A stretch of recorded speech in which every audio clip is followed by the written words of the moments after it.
Welcome all. The board meeting will come to order at 5 o'clock p.m. Good evening and thank you for attending the Albuquerque Civilian Police Oversight Advisory Board meeting today, Thursday, April 10th. Ms. Barella, can I please get a roll call? Senator Bullionitz. Present. Eduardo Budenaro. Present. Aaron Calderon. Present. Member Rowan Weimark. Thank you, Mr. Chairman. You have a quorum. Thank you, Ms. Barella. Then the next order of the business is the Pledge of Allegiance. All rise.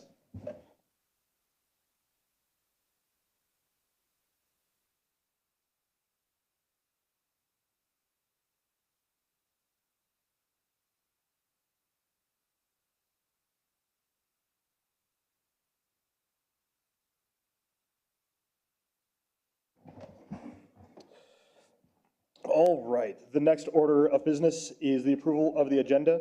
Do any board members have any proposed changes or modifications to the agenda? Not at this time. None. Then I make a motion to approve the agenda as written. Can I get a second? Second. Ms. Barella, can I get a roll call vote? Member Bullionitz. Approved. Member Budenaro. Approved. Member Calderon. Approved. Thank you, Mr. Chairman. Motion passes unanimously. Great. Next order of business is the review of the meeting minutes. Do any board members have any proposed changes to the minutes from the meeting March 13th, 2025? None. No. I make a motion to approve the minutes as written. Can I get a second? I second that motion. Thank you. Ms. Brillo, can I get a roll call vote? Member Bullionitz. Approved. Member Budenaro. Approved. Member Calderon. Approved. Thank you, Mr. Chairman. Motion passed unanimously. Wonderful, thank you. And then the next order is public comments. And I believe we do have a couple public comments. Mr. Chairman, we have Ted Naminsky signed up for public comment. All right, Mr. Naminsky, can you come up to the front for your public comment?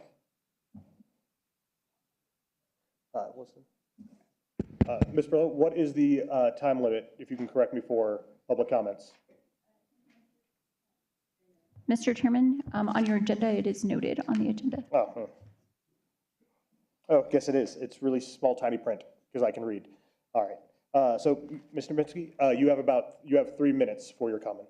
I'm sorry? You have 3 minutes for 3 your minutes? comment. Yes, sir. Fine, thank you. Your time starts now. Well, that's only, my name Ted Niemiecki.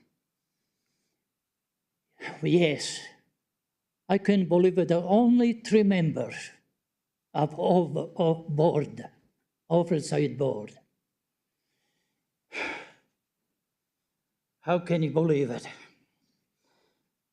Job should be done. No wonder. Let me ask you, what APD, private security, district attorney, and director of oversight, Diana, having in common? They all fraternal brotherhood. They're all gonna stand up for each other. Why? I will explain it. APD, after 2014, they start leaving APD, retire and leaving. Where they end up, most of them in private security. Well, they found a good place. They can do anything they wanted, less control, of course, because the government not involved with private security, and they got badge and they can do anything that they wanted. And big $1 billion businesses will fight out, protect them. That's where we at. I end up, and I'm filing a lawsuit against Presbyterian hospitals, their security, APD, fixing, police report. So Diana, when I met her, she told me she's gonna order videotape. She never did. And at least she never called me back. I called several times last couple of weeks, during last month. She did not respond. Yes, I will subpoena all documents, complete video. I was brutally tortured. Why? Because I just went up there, asked what's happened to my next appointment with the pain clinic on my shoulder and neck. And that when was prearranged by that clinic, prearranged private security. While excuse me I to was interrupt, walking Mr. out, Naminsky. she attacked me. We are at time. We're at the 3-minute time limit for the comments here, per the ordinance. That's fine. I expressed myself, and I'm gonna take an action now. Thank you. Thank you so much. Thank you. All right. Is there any other comments written down, or anybody else for written comments? Mr. Chairman, there were no public comments and there were no written comments. So Mr. Ted Naminsky was the only one. Wonderful, thank you. All right, the next order of business is the reports from the city departments. The first one up is the Internal Affairs Professional Standards by Commander Johnston. Who's not here? Good evening, Mr. Chair, honorable board members. My name is Paul Scotch. I'm the Deputy Commander of the Internal Affairs Professional Standards Division. Commander Johnson was not able to attend tonight, so I was asked to attend in his stead. It's my understanding that you have already been provided with the monthly report for March of 2025 that outlines the activity that's occurred within the Internal Affairs Professional Standards Division. And I won't go through it and bore you all with it. I'm sure you've read it. So if I stand before you now for any questions that you may have.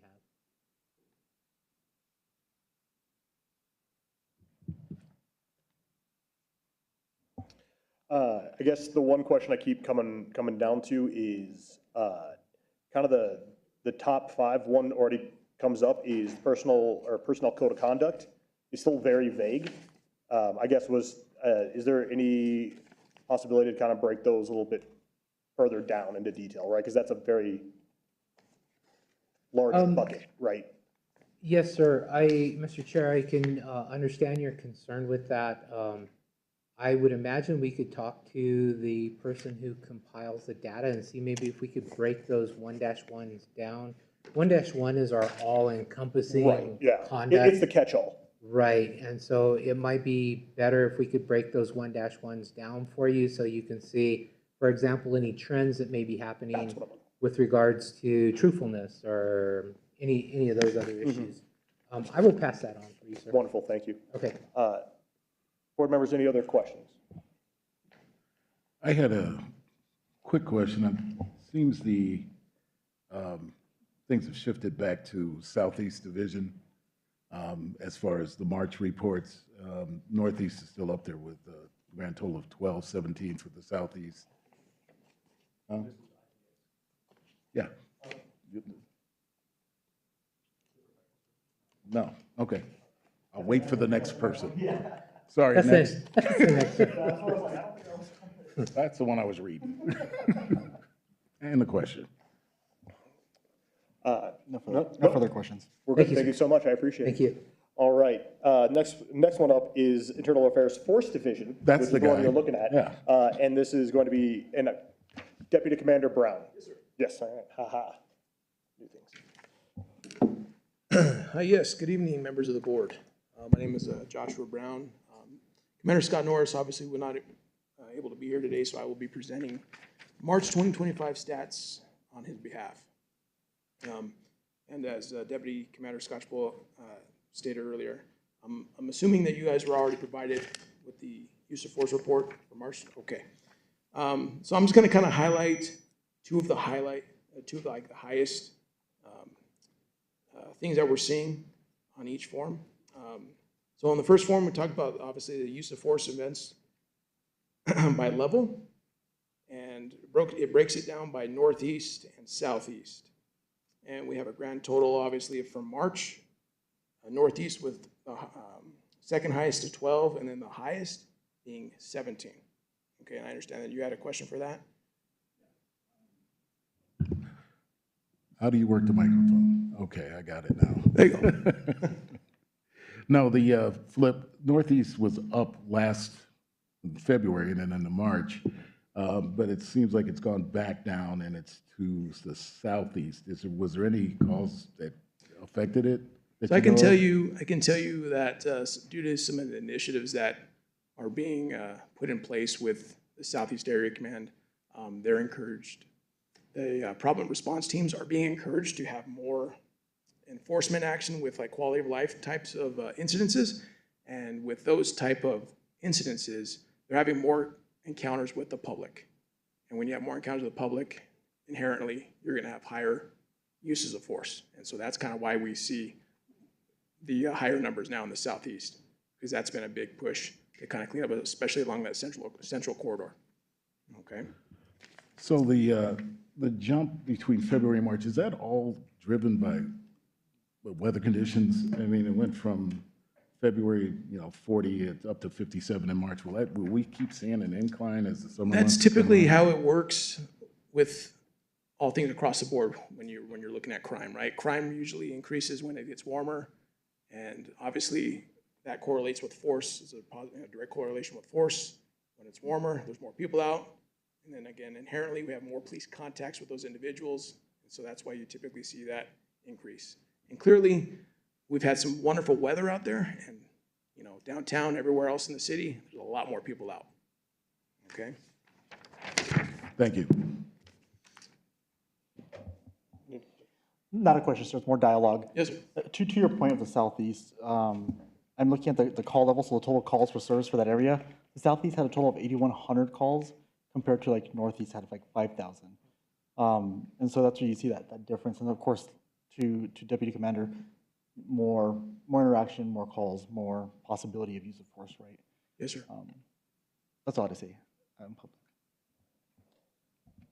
I do have one that might be a little nitpicky, but that's me. Yes, sir. Down under total force of applications, on page 6 out of 7, when it comes down to less lethal, there were about 5 missed 40 millimeter deployments Yes. versus 2 successful impacts. Yes. I don't like those. I don't like the percentage of misses to impacts on that. I agree with you. So I can tell you that I'm familiar with the majority of these cases, and I can tell you that a lot of these situations where the 40 millimeter missed, they're dealing with an individual that's just, he or she's just not stationary, right? So it's a dynamic event that's happening. This individual is moving, the officers are moving, and so we do definitely take that into account. We've let the range, our firearms range, know about a lot of these incidences because, when you're at the range, I can tell you that when we train with a 40 millimeter, it's, no stress, right? You're there, you're shooting at a stationary target. When you're dealing with an individual that may be combative, active resistance somehow, moving all around, right? And the officers moving around, it's reasonable to assume that you're going to have more, not more misses, but you are going to have misses during that. Higher percentage chance. Yes. Right? Okay. And so if I heard you correctly too, is you guys are addressing this and kind of moving this over to the firearms and instruction to say, hey, let's try to do more add the stress and movement up versus just being static. Yes, and so we're doing that with not only less lethal, but also lethal options. We're trying to induce more stress type of training to get officers ready for real world situations. Perfect. Nope. Yeah, I just saw that and I was like, I just want to at least ask that question. So All right. I appreciate it. Any other questions? Awesome. Thank you. All right, appreciate it. Thank you. All right. And then next up is ACS with Mr. Bustamante.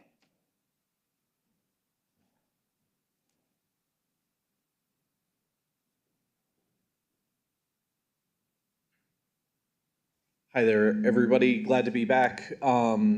Sent over, I'll try and get my volumes right here. Sent over some of the updates, but just at a high level, we anticipate to see our call volumes go up with the warm weather as well. It's been pretty common since our existence. The chief or the designee shall respond to the policy recommendations made by the CPOA B or CPOA within the 45 days. So we're not quite there yet. So towards the end of the month. So hopefully by the next month we should have a formal response for you.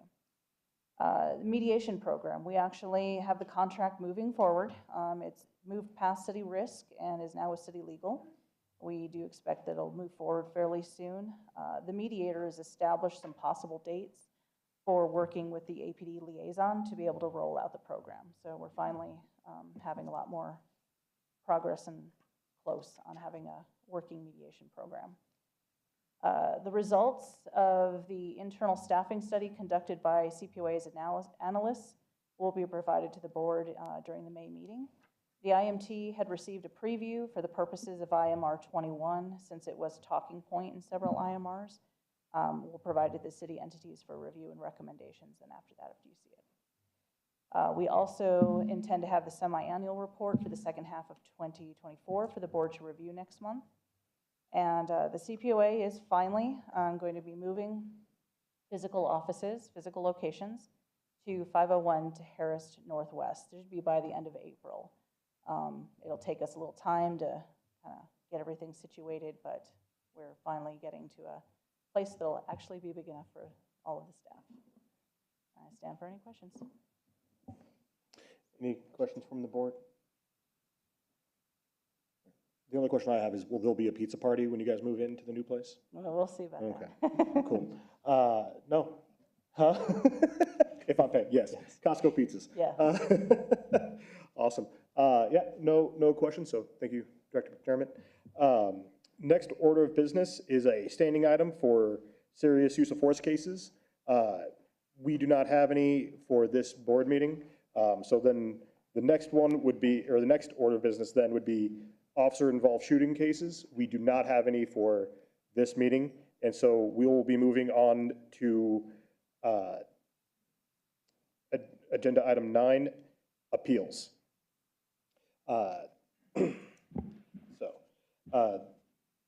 For the first appeal, it's going to be CPC 262-24 with Saeed, I think I wrote the last name wrong. Is that appellant here?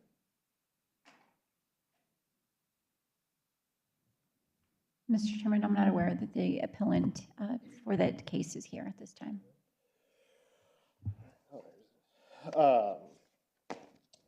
Perfect. Right, ready to go.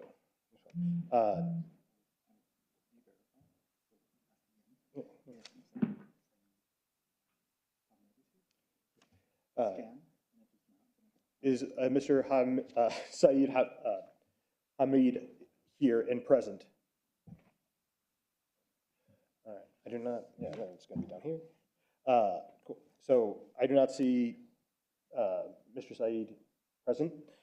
So do any of the board members have any specific questions about the case? Not on that case, no.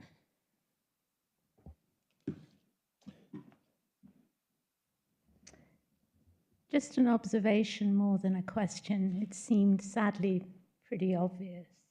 I know that we haven't adjourned and come to a decision, but based on the paperwork and the videos, it seemed.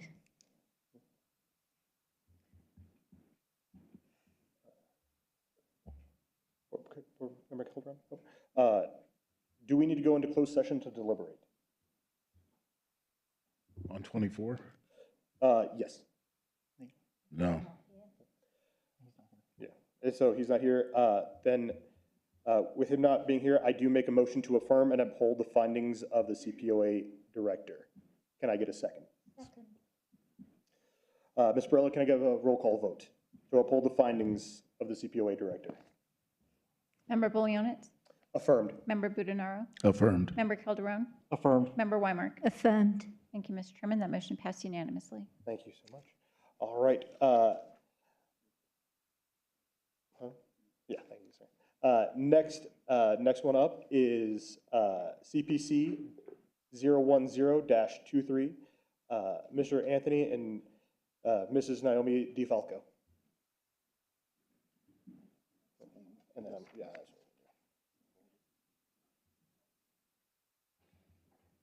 Hello, members of the board. Thank you. Give me 1 second here.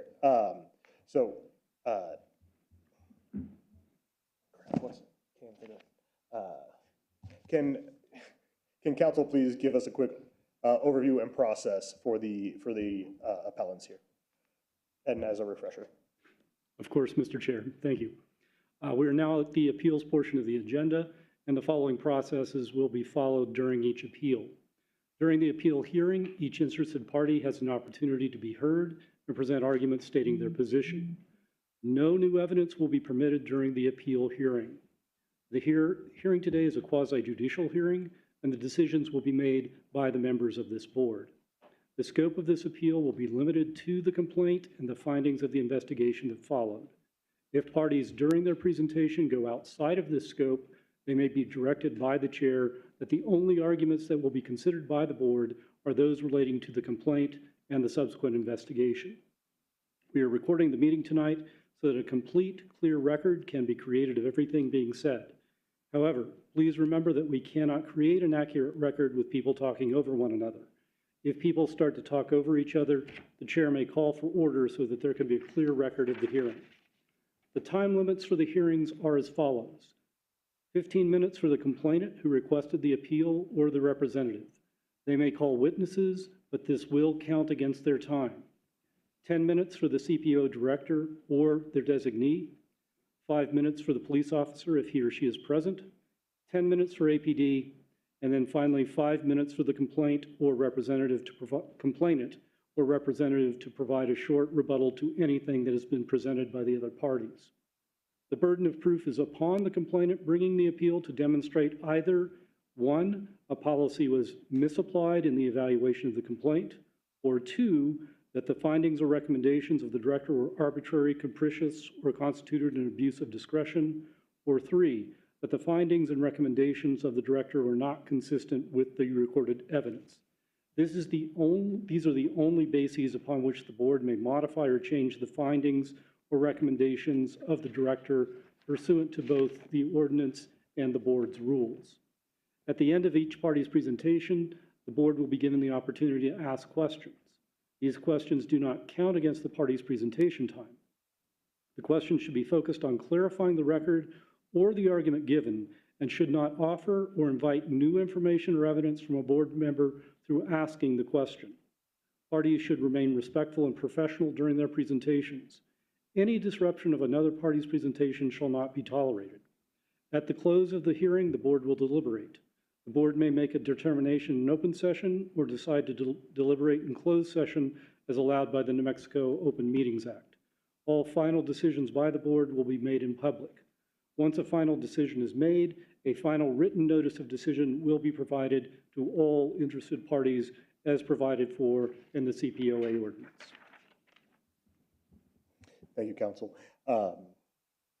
And we do have APD representation, correct? Yeah, cool.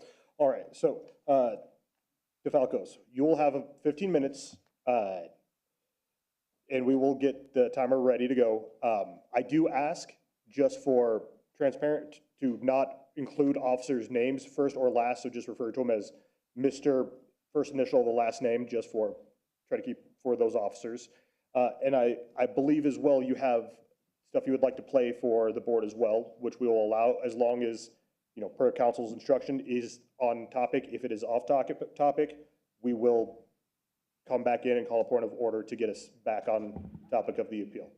Okay, I was told before the meeting started that I wasn't going to be allowed to play anything, so I don't have the computer set up and speak. Oh, okay, then no. Mr. Chair, if I might? Yes. I would just caution the board with regards to introducing anything outside of the investigation, the complaint, and the findings in the report.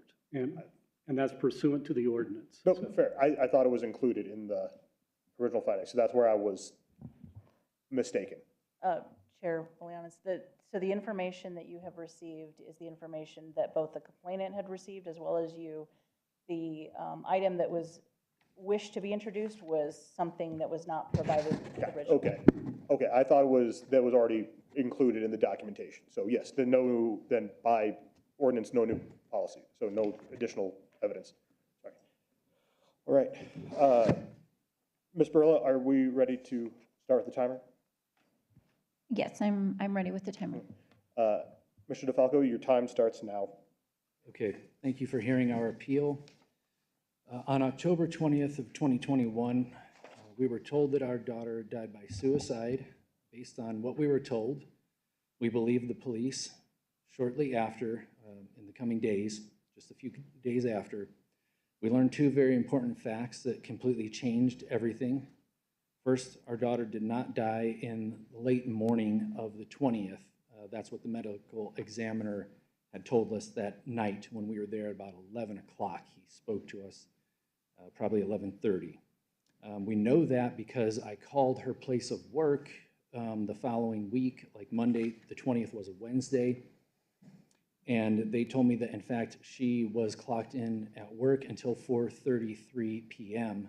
And I also like to state that that my daughter had made a comment to one of the coworkers when she left, "I'll see you on Friday." Second, the paper that the police told us was a suicide note was not, in fact, a suicide note. It was a paper that Annabella and her mother had written together the week before.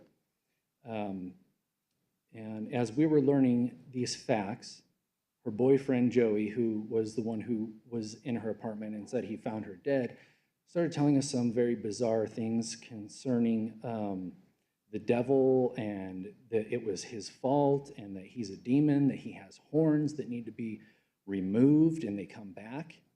And this is only one of the many disturbing things that we learned about Jose, or Joey Valencia, her boyfriend of nearly 3 years. Because of this, we were compelled to immediately contact the police officer involved that we met that night. That was Officer D, who gave us his card that night and told us to call if we needed anything. When I did call that following week, Monday or Tuesday there, he seemed very annoyed by the few calls I made to him, 2 or 3. I explained the time of death was wrong because I had found out from her work, and that we had the note in our possession and that there was no way that was a suicide note.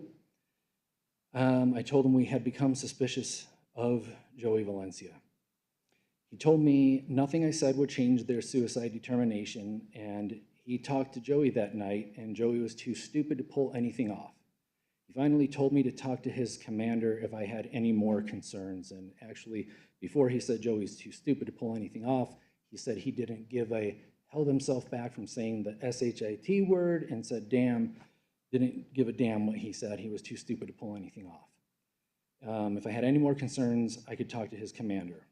So I got Commander Hartsock's number from him. I called Hartsock. He listened to our concerns. He agreed that an investigation should be open to address them. He gave the case to Detective Wilsey, who failed to complete an adequate investigation. I don't have enough time to recount all of it. Apparently, you guys have everything that you should have the 9-page complaint letter and then all the support materials that they acquired, police reports and my emails, including any attachments that were with them.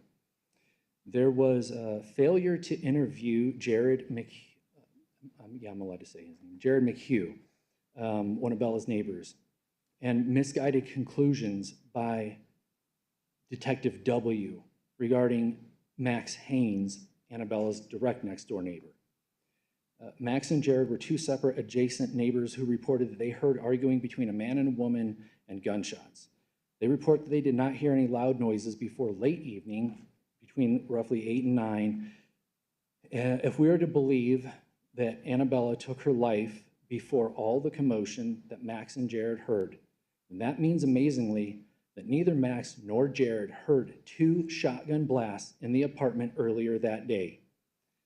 And I'll remind you that Annabella, she had to have passed between the time she got home, if she went home, right after work. So your time frame is really about 5 to 9.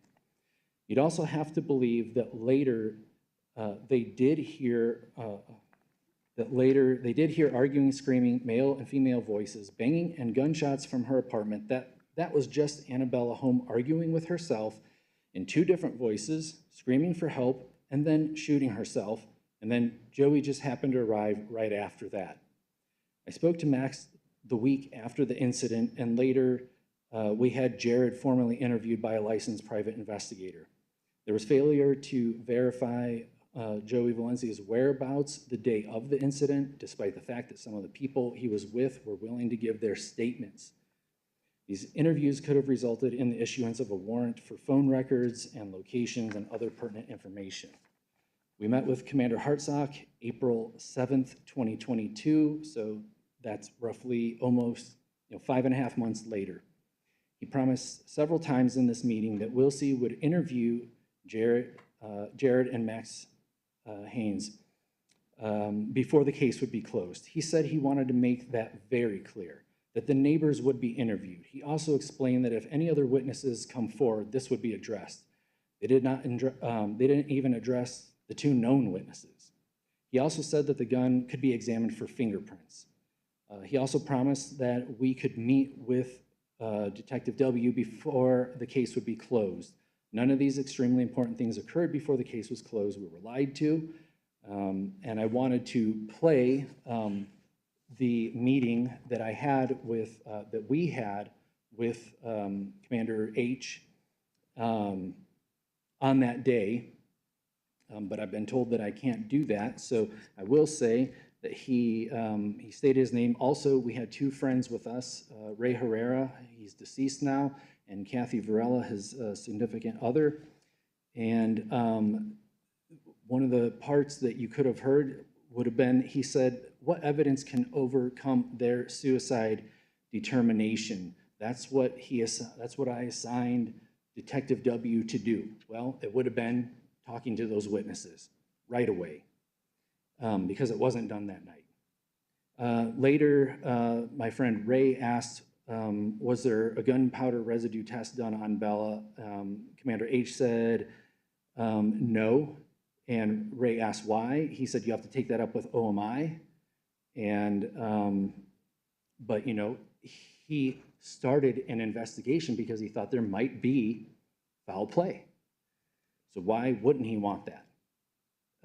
Later, Kathy Varela asks if we can have a meeting with Detective W to ask the questions that Commander H did not have the answers to before the case was closed. Commander H replied, yeah. Commander H said if that person hasn't been interviewed, he will absolutely make sure it gets done. And then later on, he went on to say that if anything that the witnesses, Max and Jared, say changes their probable cause to do warrants anywhere, then it does. And Kathy asked again for a meeting before the case would be closed. Commander H said, yeah, that's fine. Then he says, what we need is a good piece of evidence, and it might be those neighbors. Then he says, we're going to go talk to those neighbors. I want to make sure that's really clear. And then my wife Naomi asked if fingerprints can still be gotten from the gun. He wasn't sure if it was still in their possession. We told him it was. He said, then yeah.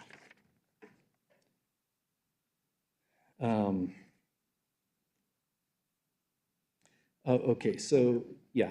So how can our complaint be unfounded when this interview, this individual, I'm talking to Jared specifically, was never interviewed? Max Haynes, he was interviewed by Detective W almost 8 months later. One of the only 2. And So I wanted now to highlight some problematic aspects of Detective W's report. So what I have here, I know you guys would have a tremendous amount of paperwork if you had all my complaint letter, all the emails, all the reports. What I have here are 7 pages that I would like you to see before you so you can see what I'm talking about. Like, they should be in your possession already, but this will make them easy to put it in front of you and see that. Is that okay? I have one packet for each of you. I'm going to request counsel. So, Ms. Perla, can we pause for right now while we're checking with counsel? Mr. Chair, I haven't seen these 7 pages. If they're in your packet, then I think you can pull them up. That's all I can say is, otherwise it would be something new. That'd be something new. Well, none of them are new. We verified with her, and can we just, I mean, if you just look at them later, I mean, they're everything you have, but. So can CPOA staff do a quick review first? Is that? Chair Bolina, so prior to the meeting, there was a description of what they were. I did not actually view them. To my understanding, the complainants are saying that these are just the highlights of pieces. I can't speak to whether those highlights are painting a different picture than the full material. So, you know, again, if there is a question that the board has after hearing whatever the referenced points are, then you may want to just clarify it at that point, but to have it prior to might, I think, kind of constitutes new evidence because of the formatting. So I don't know because I didn't look at them, but I do understand the content apparently is the same as what's in your materials, is my understanding. So I don't know if that clears it up for you, but It kind of makes sense that due to formatting, it's new, but I mean, then it's, if the content is still basically what we got, I, again, want to go to council. Again, Mr. Chair, if this is some original product that they have made that hasn't been previously produced, then, and it hasn't been shared with everybody else, including APD and all the other parties that are interested, I think there's a fundamental fairness issue here, which is generally everyone should have access to everything that's going to be considered in advance of the hearing. And so while it very well may be an outline or a consolidation of what you've already been provided, if it's some new original product that they have produced, I would strongly recommend you not accept that and just rely on the information you've already been presented with in your packets. Thank you, counsel. I think with light of the recommendation of council, because it very well could just be formatting, which would classify it as new, and then again to council's recommendation and comments of being fair, I think right now we should not see those items. But you can refer to them, but I just don't want to be given those items for the board members. Yeah, and technically we should already have them within our packets that we have reviewed. So with that said, Ms. Perla, can we start the timer back up, and can you give us a time? Their time was 9 minutes and 54 seconds. Okay, So they so you have guys, roughly about 5 minutes. so you guys have about 5 minutes, 23 seconds left. So time starts again. Willsie's confusion about the anonymous caller regarding that. Willsie's reports that Detective W reported that he located a supplemental report from an anonymous source, which he believed to be Max Haynes. He states that in page 3 of his report. Willsie was wrong. That is Jared McHugh, who contacted APD on November 4th, 2021. That was about 2 weeks after the incident. We also have the police report to show that Jared called in on that day to give information that could be useful in the investigation. We had previously informed Wilsey in early December that Jared had called APD, informing them that he had useful information about the event on October 20th. So why is Wilsey confused about the anonymous source? He would have to know also if he read my email, which I also had my email to show that I sent him that information regarding Jared. And I also mentioned that to him in the one phone conversation I had with Detective W in that whole 8 months. And I explained that Jared initially wanted to be anonymous. Then you have Max's 911 call on October 20th at 9:04 p.m. He hears his neighbors arguing and banging on the walls going on for 10 minutes now. In Wilsey's report, he said he spoke with Max June 8th. Again, that's almost 8 months later. Wilsey came to the conclusion that the loud bangs and noise that Max described hearing was consistent with 2 expended shotgun shells on the scene. That is also in Detective W's report, page 3. That the banging that Max heard is consistent with shotgun shells. With the shotgun shells found there. So I also wanted to submit a screenshot that I had from Joey Valencia to me at 9 o'clock exact. So that tells you that Joey Valencia was there when Max had called and said, I hear neighbors arguing, banging, okay? That should have made it clear to Wilsey that Joey was in the apartment at the time that Max called 911. Wilsey said that Max did not hear any other argument or disturbance other than the loud bangs, but if you look at Max's 911 record, he says right here, can hear neighbors arguing and banging on the walls. It's been going on for 10 minutes now. They're being really loud. They.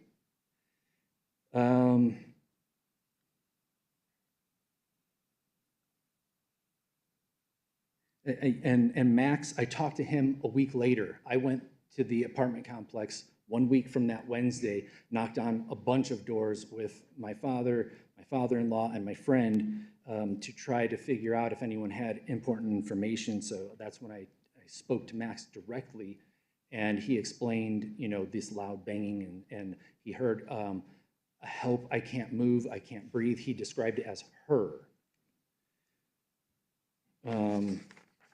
So also there was failure to verify Joey's whereabouts by Detective W. I spoke to Joey's employer who said they would be willing to provide information about when Jose was at his workplace, though he was not working that day. He was there, and they said that they would be willing to speak to us, but a police officer needed to be present. And that also that Joey had left a note about he was leaving at some point, so he left a note. And I thought, boy, that's interesting.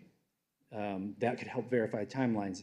I communicated that also to Detective W, and he never followed up on the whereabouts of the whole person that we're suspecting. Why Hartsock even said, yeah, that's some concerning stuff. We'll look into it. So also, Jared McHugh was never interviewed. I had a recording of him. We interviewed him by a private investigator. He reports what he heard that night, that he heard arguing outside of his house, that he thought around 8 or 8:30. We don't have a perfect timing with him, not like Max, because he made a 911 call, but Jared was also home all day. Both of those men were home all day, except for Jared had left between 6 and maybe at the latest he got back at 7:30. But then around 8:30, he hears arguing, a man and a woman. He stepped outside his door. He doesn't hear clearly what's being said.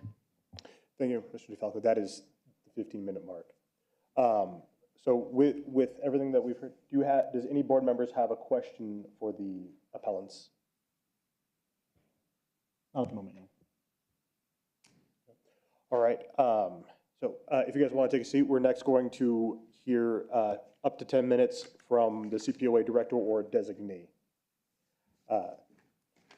Ms. Berlin, do we have the time? Time's ready, Mr. Chairman. And thank you for presenting. CPOA director, your time starts now. Thank you, Chair. We do want to start out by expressing our condolences to the family concerning the situation. But based on what our role is here, we are not death investigators. We do not change or challenge OMI's findings. We are strictly here to look at whether or not the APD personnel complied with the basics of policy.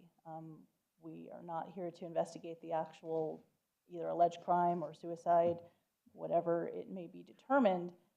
That is not the role of the CPOA. So I just wanted to make that very clear. In terms of the initial date, APD responded to the scene where a female was found in the room with a gunshot wound. The boyfriend allegedly had discovered the body and had called 911. A neighbor was interviewed, the one that actually called 911 at that time, and gave their statement. One of the witnesses that the complainants mentioned about Max, so Max was talked to that particular night as well and gave his statement at the time. The lieutenant and OMI personnel, and to mention that the boyfriend was detained at that time as a potential suspect. He was in handcuffs. He was detained and questioned at that time. So the lieutenant and the OMI personnel, along with the CSS, they investigated the scene and they looked at the trajectory of the bullet, the weapon used, the position of the deceased, and other physical evidence of the apartment, excuse me. Big issues being there was a lot of knickknacks and things like that that were not disturbed, indicating there was no struggle, no fight. There was a lot of undisturbed things in the room that would have contributed to a different finding potentially. The lieutenant spoke to the family that night. They were expressing concerns of their daughter's state at that time, some issues that were mentioned, stress, school, things like that. Then there was the, just absolute, no, the boyfriend couldn't have done this, loved her, statements like that from the family. The OMI later did receive the concerns that the DeFalcos later posed, and through their examination still maintained the determination that it was a self-inflicted gunshot wound. So they were aware of the concerns, but maintained their finding. Since they had made the determination of the manner of death was suicide, due to the request of the DeFalcos, so it was not that there was a suspicion of homicide, it was because there was this concern, because there was this request, a detective was assigned to it to take a second look and look at the various pieces of evidence that were provided by the DeFalcos just to make sure. So they had taken that information.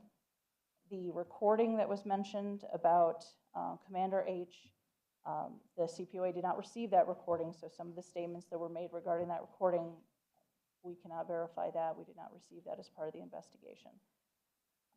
When it comes to the issue of fingerprints, the agency had, or the independent investigator had interviewed Commander H, and it was not his awareness that any fingerprints could be obtained from ammunition like that. However, this being a boyfriend after being fired, the boyfriend had access to the apartment. So whether his fingerprints were on the ammunition or not is not a conclusive element because he has access to these things as being in his home. The promises that were made, again, we couldn't verify that these were promises, but the interviews of the witnesses, so Max was interviewed again, the one neighbor. His stories were inconsistent depending on when he was interviewed. At one point he said one thing, another point he had said he'd only heard one voice, either a female or potentially a high-pitched male. So that was the statement of Max. Jared, we did listen to the investigation, listened to the interview that was provided by the private investigator.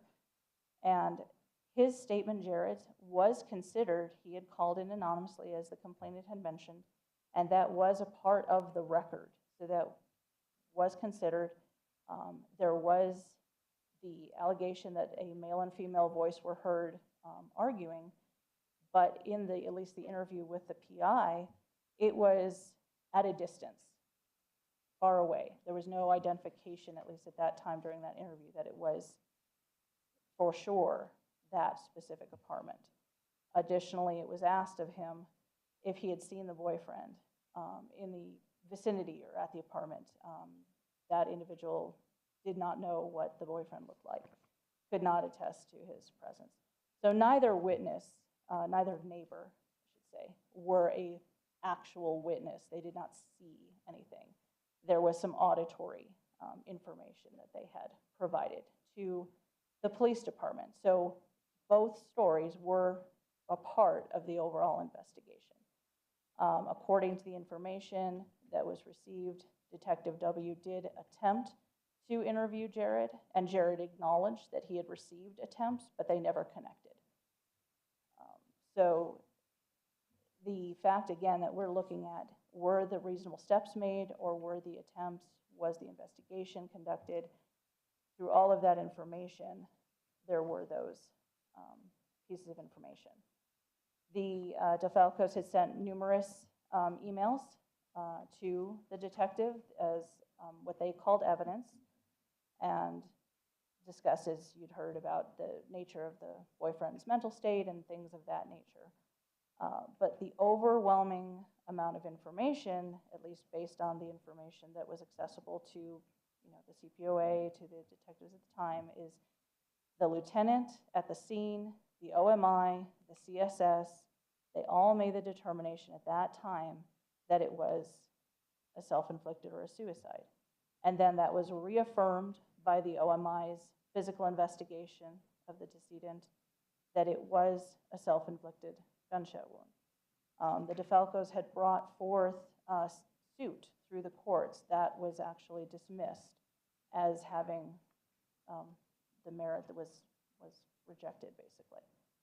So we are looking at basically just what did the department do in this circumstance, and did it comply with policy? Warrants were attempted to be obtained, but they were denied. So that is kind of the gist of it, is that really it's important to just know that we don't investigate the death. We're just looking at, did the policies bare minimum get followed to look at this situation. Missing anything?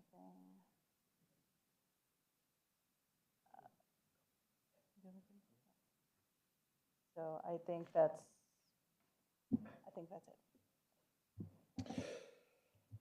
Thank you, Executive Director McDermott.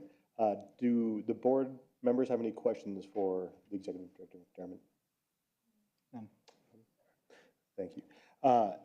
Next, we have allotted 5 minutes for the actual police officer if he's present. He's not present? Okay. Then we have 10 minutes allotted for APD as representative.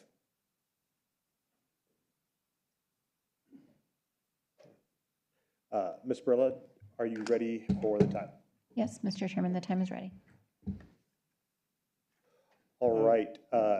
Commander, if you can, please state your name, and then your time will start now. Okay. Good afternoon, Chair and board members. My name is Henry Landavazo. I'm a commander with the Professional Integrity Division of the Albuquerque Police Department. And I know you already know what our role is, but just for the sake of the family.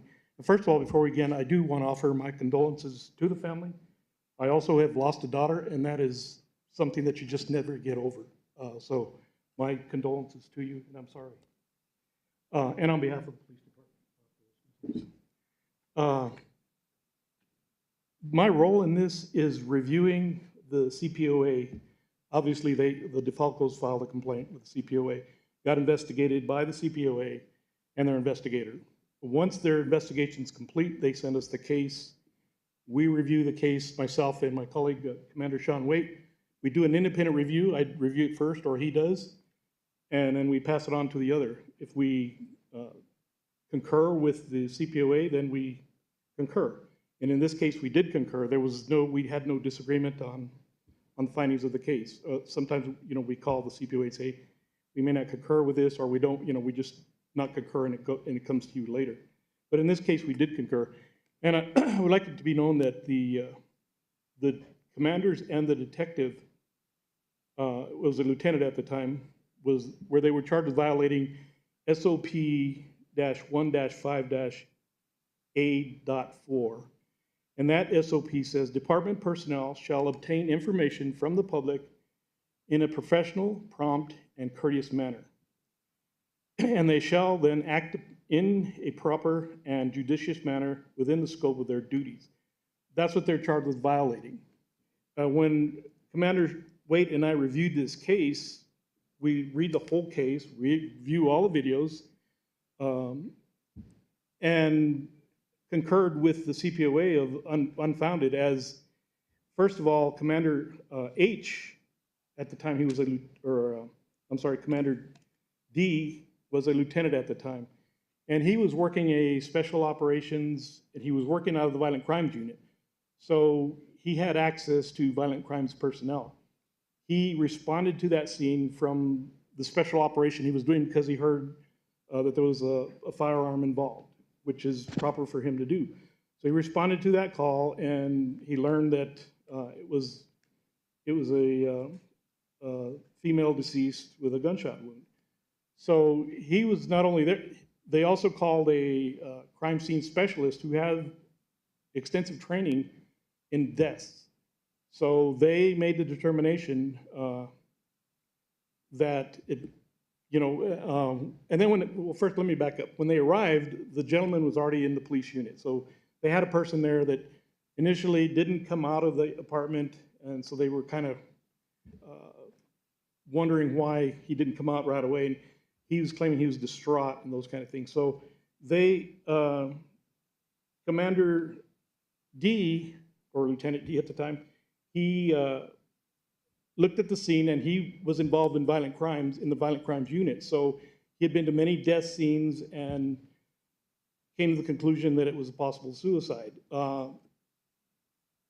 Ms. McDermott also said that when they looked around the apartment, and you look at the videos, or the OBRD camera videos of that scene, there was no signs of a struggle or anything like that. There was little knickknacks that were still in place, so indicating there was not a fight.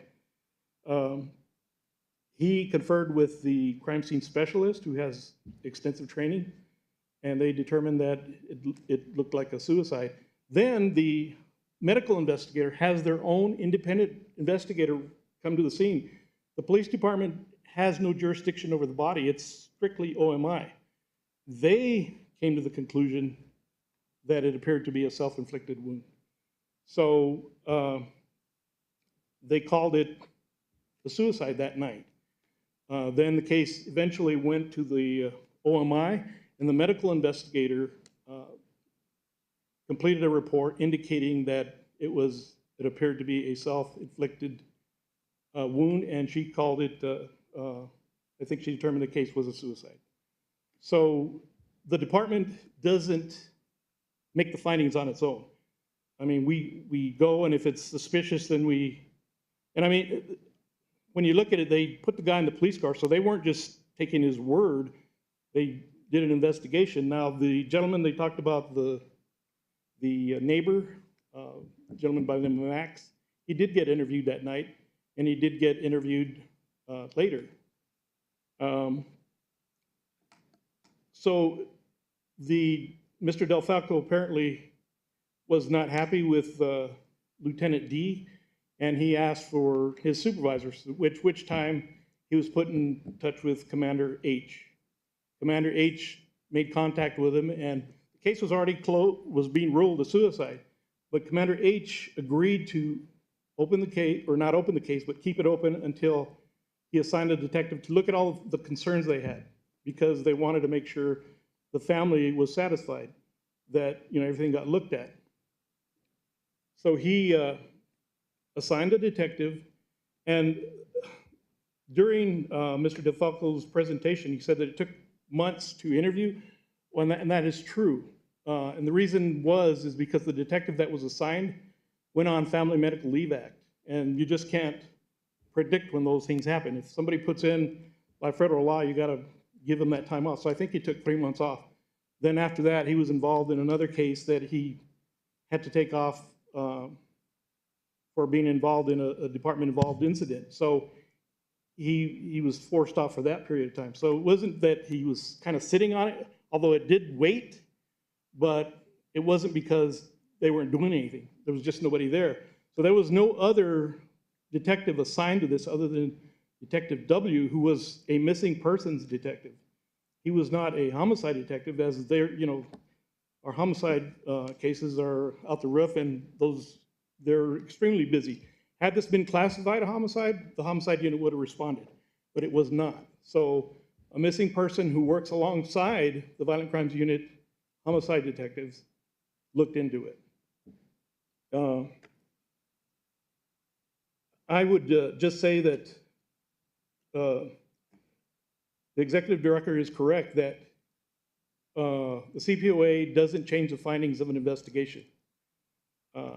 And the police department doesn't either, really. We'd have to get with the OMI. They're the ones that make the determination of a cause of death. So it's not as simple as saying, well, if we do all this, we can open the investigation again. It's been determined by the OMI that the case was a suicide, and the case is closed. So we looked at the case, and we felt that the CPOA did an adequate job, an adequate investigation, and found that the officers were unfounded based on that SOP that I read to you. Great. Thank you, Commander. Any questions from the board member for Commander?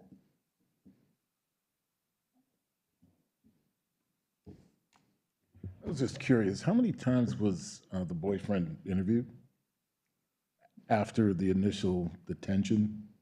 When he was detained initially in the back of the police car, how many He was times initially after that? spoke to by the officers arriving, spoke to another officer, I believe, on the scene as he was handcuffed. And I don't know that the detective actually interviewed him later. As the detective, and reason for that, and I didn't mention this, is the detective resigned from the department, so he was never interviewed by the CPOA because the detective was gone. Any other questions? All right. Thank you, Commander. Thank you. Oh, sorry, we have one question. Would it not have made sense to assign another detective? His absences were kind of marked. Ma'am, I can't comment on the staffing of the homicide unit. I don't know if it made sense to them. The case was ruled a suicide, so I don't know that they have another homicide detective to assign to it. So I can't comment on why another detective wasn't assigned. That's strictly a management problem or issue with the violent crimes detectives. Okay. So I couldn't tell you. Okay.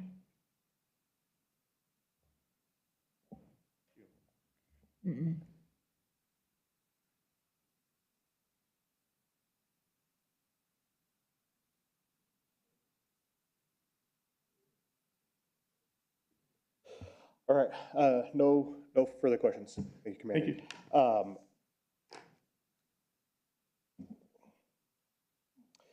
So I'd like to invite Mr. Falco and the family back up here. You guys have 5 minutes just to kind of as a rebuttal for the CPOA and APD.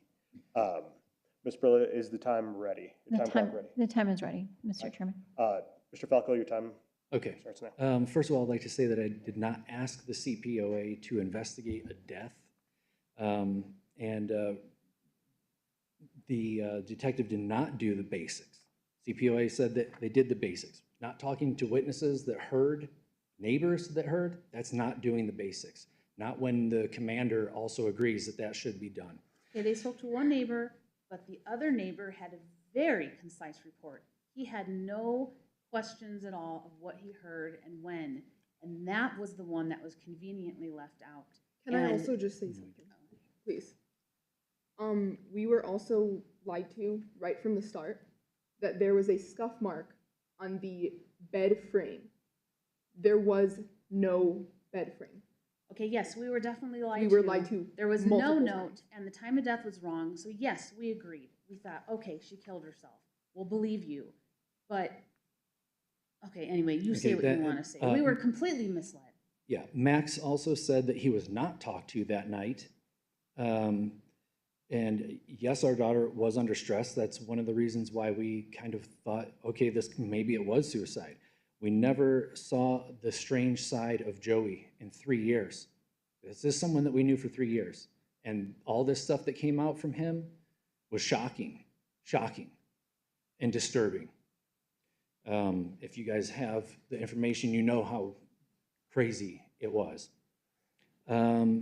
I did call OMI. I told them it was under investigation. Police did not call and say, hey, OMI, we're actually going to be looking into this. So maybe you should do a few other things like check under her fingernails. Joey had some scratches in reports. It says on the police reports, scratches on his hands. There's some pictures. One in particular, it's on his pointer finger, a fresh cut across this part of his knuckle, and one on his pinky here. So if he hit a wall, like he said he did, that makes sense here. But if he pulled a trigger on a shotgun he wasn't used to using in the trigger guard and that went back, that makes sense for a cut across his Okay, we knuckle. don't have that much time, but we were promised that this man would be talked to. Yeah. Promised that we would meet with Wilsey. This is the death of our daughter. Very traumatic. And this man, Mr. W or whatever, he was supposed to look into it. We never even met with the guy. Never. The entire time. 8 months. We never even met with him. They gave us absolutely no respect at all and blatantly lied. The case will not be closed until we talk to the neighbors, until you meet with Mr. W. None of that was done. Okay, and regarding fingerprints that the previous officer was saying, well, Joey could have had fingerprints on those. He should not have had. This was a single shot shotgun, which meant one shot that was fired in the apartment. The police called a test fire. I have police friends that said, I've never seen a test fire in a suicide, and multiple other police I've talked to said the same thing. But the point is, one of those shells was left in that single shot. They don't eject on their own. Joey told us, I held 2 shells. I held 2 shells. So why wouldn't you want to get fingerprints? Because if maybe he was trying to cover his ass by saying he held 2 shells, that didn't make sense. I thought there were 3 shells because of that fact. Because I knew 2 shots happened. One into her bed, one into her, but he held 2 shells. It was nighttime, so Jared, no, he wouldn't have seen the boyfriend. It was dark outside. It's October. It's fall. It's already nighttime. It's been dark. The fact that Detective W never got Jared's testimony is just crazy, and Commander H broke his promise. The case that I brought against the police department, it was thrown out not because of some kind of, they considered things that I had to say. They threw it out because I didn't know you can't sue the police department directly. If I would have sued the city of Albuquerque to get to the police, they might not have been able to get rid of that. But I did not know that. The medical examiner said that was there, told us that night that they believed she was coming out of rigor mortis. And that was around 11 o'clock, which then they thought, okay, we think the time of death was 11 o'clock a.m., but that could not have been because she was at work. Again, no one heard anything until both of those guys heard arguing and gunshots.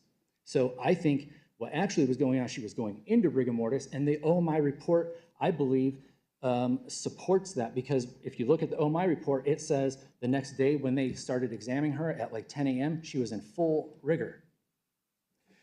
So much for their medical examiner's assessment that night. Wilsey's in his leave time, the 3 months, they never told us. Going to interrupt. Is that a policy break? We're at time. So I thank you for sharing. But yeah, we're at time. So next, I move for the board to convene in closed session as authorized by the administration adjudication process exemption of the Open Meetings Act for a limited purpose to discuss the presentation of CPC 010-23. May I get a second? Second. Ms. Perla, may I get a roll call vote? Member Bolianis? Affirmed. Member Budinaro? Affirmed. Member Calderon? Affirmed. Member Weimark? Affirmed. Thank you, Mr. Chairman. That motion passed unanimously. So next we're going to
I'll get both of you and I'll off.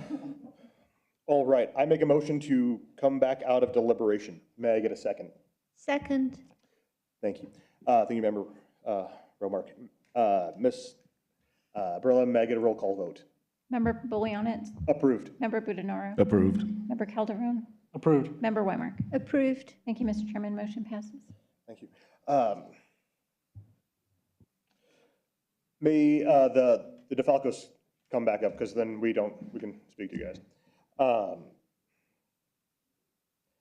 You know, I don't even know how to adequately express my condolences to you guys, right? I am not, I'm not a parent, but I could not even imagine the pain losing a daughter, sister, is about. I can't even express words, and I know everyone here and the board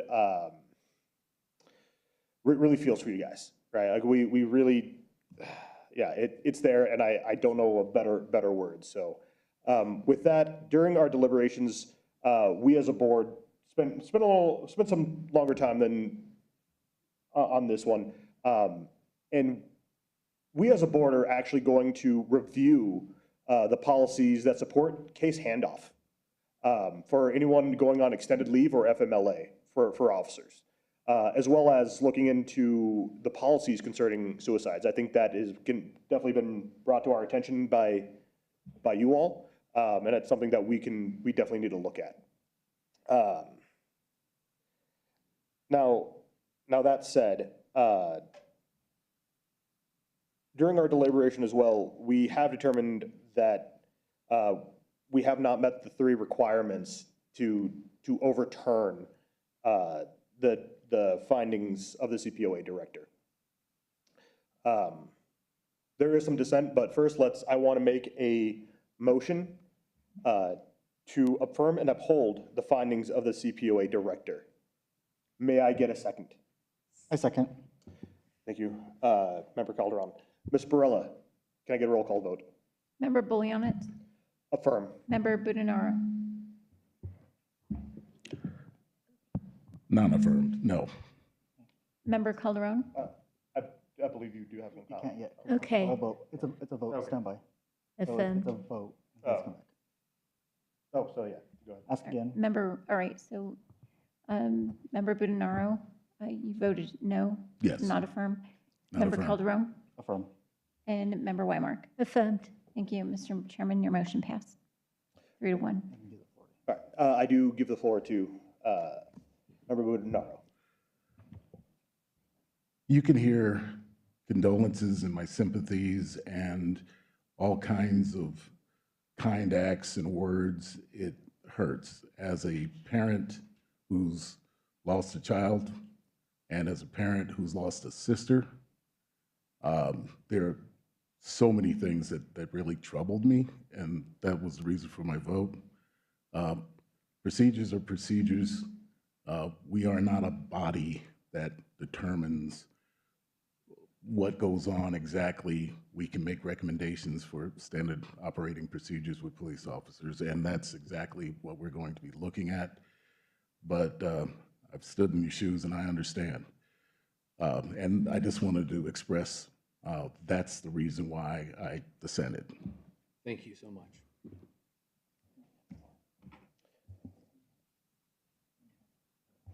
Member Calderon? With that, we want to assure you that we will look at these policies that our chair has described.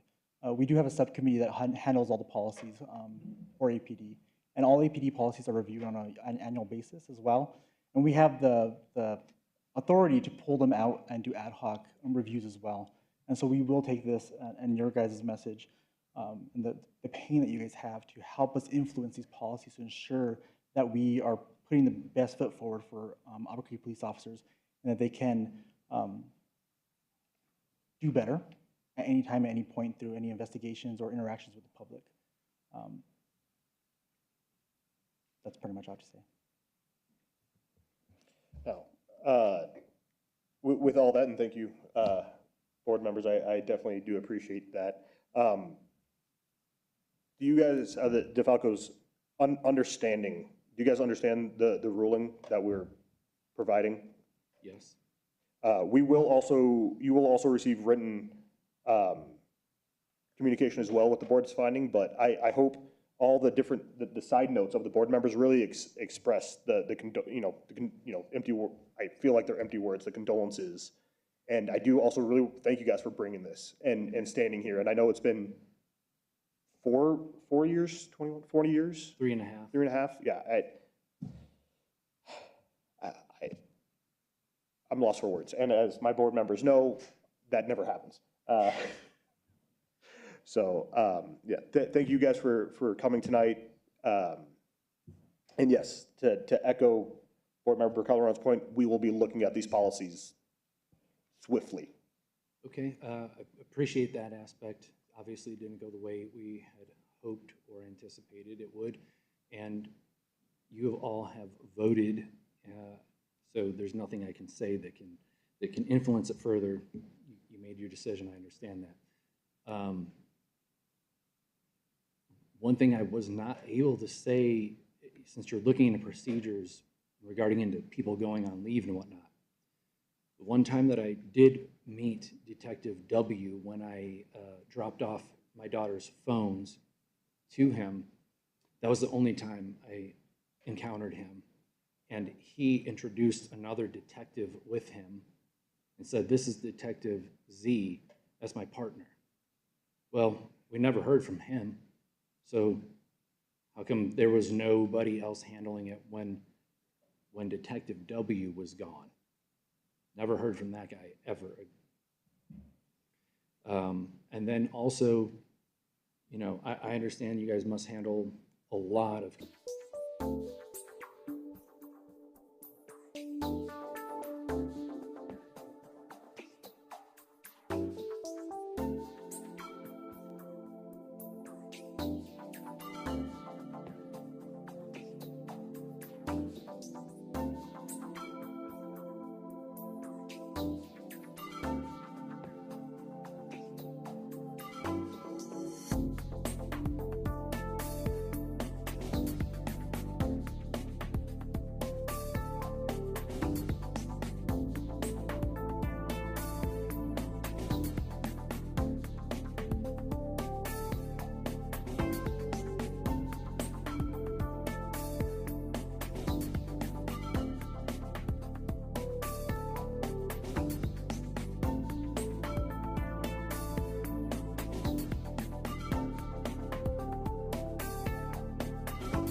I make a motion to come out of deliberation. May I get a second? Second. Ms. Perla, can I get a roll call vote to come out of deliberation and continue the appeal hearing for CPC 116-23? Member Bolianis? Affirmed. Member Budenaro? Affirmed. Member Calderon? Affirm. Member Weimark? Affirmed. Thank you, Mr. Chairman. Motion passed unanimously. Thank you, Ms. Perla. Ms. Medina, do you want to? Mr. Chair? Yes. Apologies, and I may not have been paying attention. Was there a second on that motion? Yes, there was. Okay. Thank you, Counsel, for clarifying. Sorry. Ms. Medina, during our deliberation, we have determined that the appellant has not met the criteria for modifying the ruling of the CPOA. And so with that, we do affirm and uphold the findings for the CPOA. So with that, I do make a motion to affirm and uphold the findings of the CPOA. May I get a second? Second. Ms. Perla, can I get a roll call vote? Member Bolianis? Affirmed. Member Budenaro? Affirmed. Member Calderon? Affirmed. Member Weimark? Affirmed. Thank you, Mr. Chairman. That motion passed unanimously. Ms. Medina, do you understand the board's ruling? With that, you will receive written confirmation of the ruling here in the coming days. Don't necessarily have a ETA on when that will come, but you will also be getting a letter as well. So with that, I do thank you for coming and, speaking with us and, airing this out. And we're all here and grateful and thankful that you're doing that. So I thank you for coming and chatting with us here tonight. All right, nobody else? All right, with that, that concludes the hearing for the appeal CPC 116-23. With the next order of business is the reports on the CPOA B subcommittees, policies and procedures presented by Member Calderon. Thank you, Chair. Our meeting was held on April 3rd, 2025 at 3 p.m. at the Plaza del Sol building in the basement. We evaluated a couple policies that we'll review in the next agenda item, so I won't discuss them here. Our next meeting will be on May 1st, 2025 at 3 p.m. Location to be determined. Yeah, we'll post it prior. With that being said, that's all I have for this agenda item. Thank you, Chair Calderon. The next order of business is discussion of possible actions. The first one up is air support unit presentation. So one of the things that I want to do is something that we haven't heard of, like from the ambassador program, is get just a presentation of what the air support is doing, just some data metrics behind it, and just kind of get a overall presentation of the air support unit, because that's not one that we have heard from yet, and I just would think it would be helpful for us and the citizens of Albuquerque to get that report and have it recorded. What data metrics are you looking for, so we can advise CPOA to request that? Oh, well, really make me struggle on that one. I really want to see deployment rates, the success, what's the ROI, right? Like I just want to see a lot of the data at different points. And the benefit to the community as well, right? So give me the data of why it's beneficial to the community, and the success and their KPIs, right? I assume they would have KPIs, so I'm going to want to see their KPIs. Executive Director. Thank you. So I would just ask, you kind of rattled that off pretty quick. So what I would suggest is please, assuming the board is going to all agree to have this presentation, is send an email or something that lists out the things that you're looking for so that I can forward it to the appropriate individual. Yeah, absolutely. We will definitely send that out for sure. But I believe Member Weimark. I just wanted to make the point about the drone from the Real-Time Crime Center coming in. We don't necessarily need to have the Real-Time Crime Center. We don't need to have the real-time, but presumably Air Support Unit will be conversant with what's happening with that and what the overall plan is about the drones. Yes. To my understanding, it's still under pilot. It's not a formal program yet. Yeah. So I don't believe they would have much information on that drone program at the moment. They can still present what they might have if it falls under them, because we don't know if it falls under them. Yeah. We can put that in an email. Anyway. Member Boone, did you have anything? No. All right. So are we, as the board, are we all comfortable to get that presentation? And then I will send out the email to Executive Director McDermott for what we're looking for from a data perspective. Yes. Cool. All right. Now, so I will make a motion. Oh, I don't have to make a motion? Sweet. Council? No votes. You wanna make a Council, do I motion need on to make a motion? I don't think, Mr. Chair, I don't think a motion's necessary. It's listed on the agenda. You're making a request. There doesn't seem to be any dissent on this. All right. Then Executive Director McDermott, I'll send you all emails with the data points we're looking for here. The next item up here is the semi-annual audits. So with this board, this is part of the ordinance that we need to start doing. We've been here a little more than a year now. So it is time to start doing audits. So we're not bringing that up yet. But we will probably need to make a ad hoc committee to deal with the audits. Okay. So get prepared for that to be brought into the next one to make it formal, and then who wants to chair and all that other stuff. So that will be coming down the line. Am I Executive Director McDermott? Since it is on your discussion and possible action items, if you are ready to, you can establish what that ad hoc committee is going to look like in terms of your membership and set a tentative date to then meet as the ad hoc to discuss then the process that you're going to go by with the audit and how you'll make your selections and those elements. So you can, I mean, unless I'm speaking out of turn, but I think because it's here, you can create that ad hoc here tonight if you know what, who wants to be on it kind of thing. Remember? Can't all four of us be the ad hoc committee?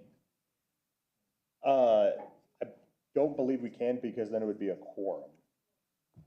Right, three or... Oh, then it would be a formal. It would be a okay, formal okay. thing, so it has to be max 2. Okay, So okay. with Executive Director McDermott's recommendations here, I do think that we should keep with just 2 board members, and we just do it kind of ad hoc as we go. So I think the first one could be start into the month, beginning of May, for the 2 board members and the CPOA, and to really kind of just identify how we're going to do the audit, because as far the new board has not done it yet, so we need to figure out, and that and part of the policies and procedures will come into play with that, but it will be up to the audit ad hoc committee to do it. And so it's not going to be a regular occurrence, but it's just going to be ad hoc. So does that sound? Yeah. With that said, members, I'd like to be on that one personally for audits. Does anyone else have a burning passion to do the audits? Is there going to be math? Maybe. No, man. Okay. So, I can't after the math.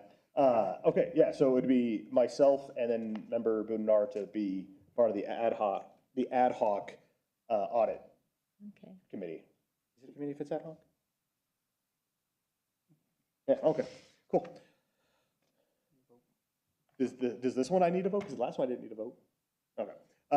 So then I make a motion to create the ad hoc committee for semi-annual audits. And the members of the ad hoc committee will be Member Bolianis, myself, and then Member Bunaro. May I get a second? Second. Ms. Barella, may I get a roll call vote? Member Bolianis? Approved. Member Budenaro? Approved. Member Calderon? Approved. Member Weimar? Approved. Thank you, Mr. Chairman. Motion passed unanimously. Thanks, Ms. Burley. Next order of business is APD policy recommendations. The first one up is SOP-1-41 evidence unit. Deputy Director Abbasi. Thank you, Chair, Honorable Board. We met on April 3rd at the Policy and Procedure Review Subcommittee, and we had extensive discussions on all the policies that are listed within the recommendation section. The first one, SOP 1-41, we just have one recommendations that we even discussed at the Policy and Procedure Review Subcommittee. The recommendation was just adding some clarity language in a section that talks about tagging the property found items. There is a reference of holding items for 90 days, and then at the end of that provision, it talks about holding it for 180 days. So we just recommend adding clarity to just explicitly state 90 days. We had discussion with the policy owner during PPRB, and he said that they hold it for 90 days and not 180 days. So we just wanted to have 90 days explicitly stated in the policy. So to add to that, so that's just more for clarification. There was no modification from the CPOA subcommittee on that. We agreed with the findings, or sorry, we agreed with the recommendations from the CPOA, and we support it. Thank you, Member Calderon. Board members have any questions? No. All right. Great, now I gotta read the long statement here. I make a motion to, that we approve the recommendations for SOP 1-41 evidence review. May I get a second? Second. Ms. Burley, may I get a roll call vote? Member Bolianitz? Approved. Member Budenaro? Approved. Member Calderon? Approved. Member Weimar? Approved. Thank you, Mr. Chairman. That motion passed unanimously. Thanks, Ms. Burley. Next is SOP-2-3, formerly 2-22, firearms and ammunitions authorization. Yes. Deputy Director Abbasi, sorry, I'm struggling busting now. Yes, thank you, Chair, Honorable Board. We reviewed this policy during the subcommittee. The policy comments actually were due today, so we ended up submitting a recommendation on behalf of the CPOA. There was one minor issue in the SOP which stated that this concerns the new red dot rifle scopes, and it's in the policy it stated all rifles issued after the publication of this policy shall use department issued optics. We made a slight change. We recommended a slight change of eliminating the word after the publication of this SOP and recommended adding a particular date, because the next time the SOP would be presented, then it would kind of create some confusion. However, I mean, we're being more proactive. The department may already do it when it comes for review the next year around, but we added that recommendation, and we did not have any other recommendation for this SOP. And to the point of Deputy Director Abbasi, this was required to be turned in yesterday, correct? It was required to be turned into APD yesterday? Yes. So they submitted these recommendations already, so there is no action on our behalf. Okay. Due to that fact of that. In the event, if we do find something in the future, we can obviously do that in the next iteration or pull it out and do an ad hoc on it if we need to. But for this one, there's no approval needed from us. Okay, so with that, to ensure the clarity and transparency, the following SOP, SOP-23, formerly 2-22, firearms and ammunition authorization, does not have any recommendations to send to APD at this time. So next order of business is SOP-2-78, formerly 4-25, domestic abuse investigations. Deputy Director Abbasi. Thank you, Chair. Board, this recommendation particularly just focus on rewriting the policy paragraph to remove unnecessary language and make it more direct. Currently, the policy provision states that it is the policy of this law enforcement agency to provide a proactive, victim-centered approach when responding to domestic abuse. Additionally, it is the policy of this law enforcement agency to take a position of zero tolerance for domestic abuse. Any domestic abuse incident will be thoroughly investigated, to include when law enforcement officers or individuals in position of power or influence are involved in domestic abuse.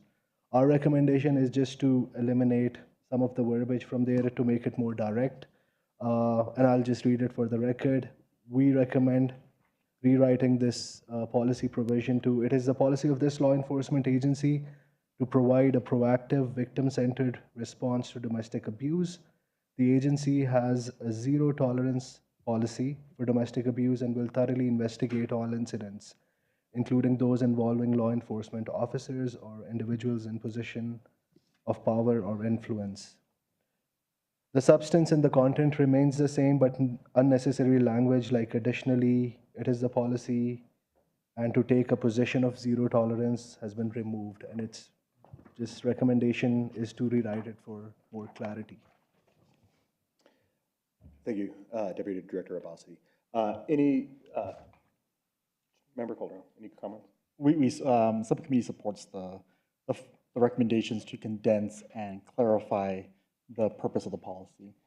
As we've learned, our goal, of course, is to ensure consistency across all policies with APD and procedures that we do. So this helps with that, and it actually, I feel like it embodies the sentiment of domestic abuse and the feelings of APD behind it, right? Yeah, zero tolerance. And zero tolerance, right? It's not like, oh, it's an option. Yeah, no, it is the tolerance, right? There was zero of it. So we support that.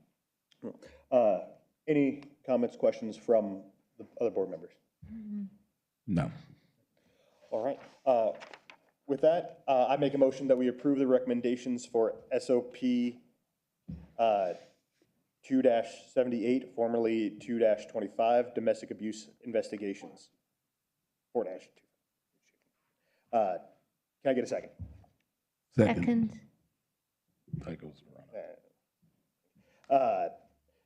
Ms. Burla, can I get a roll call vote?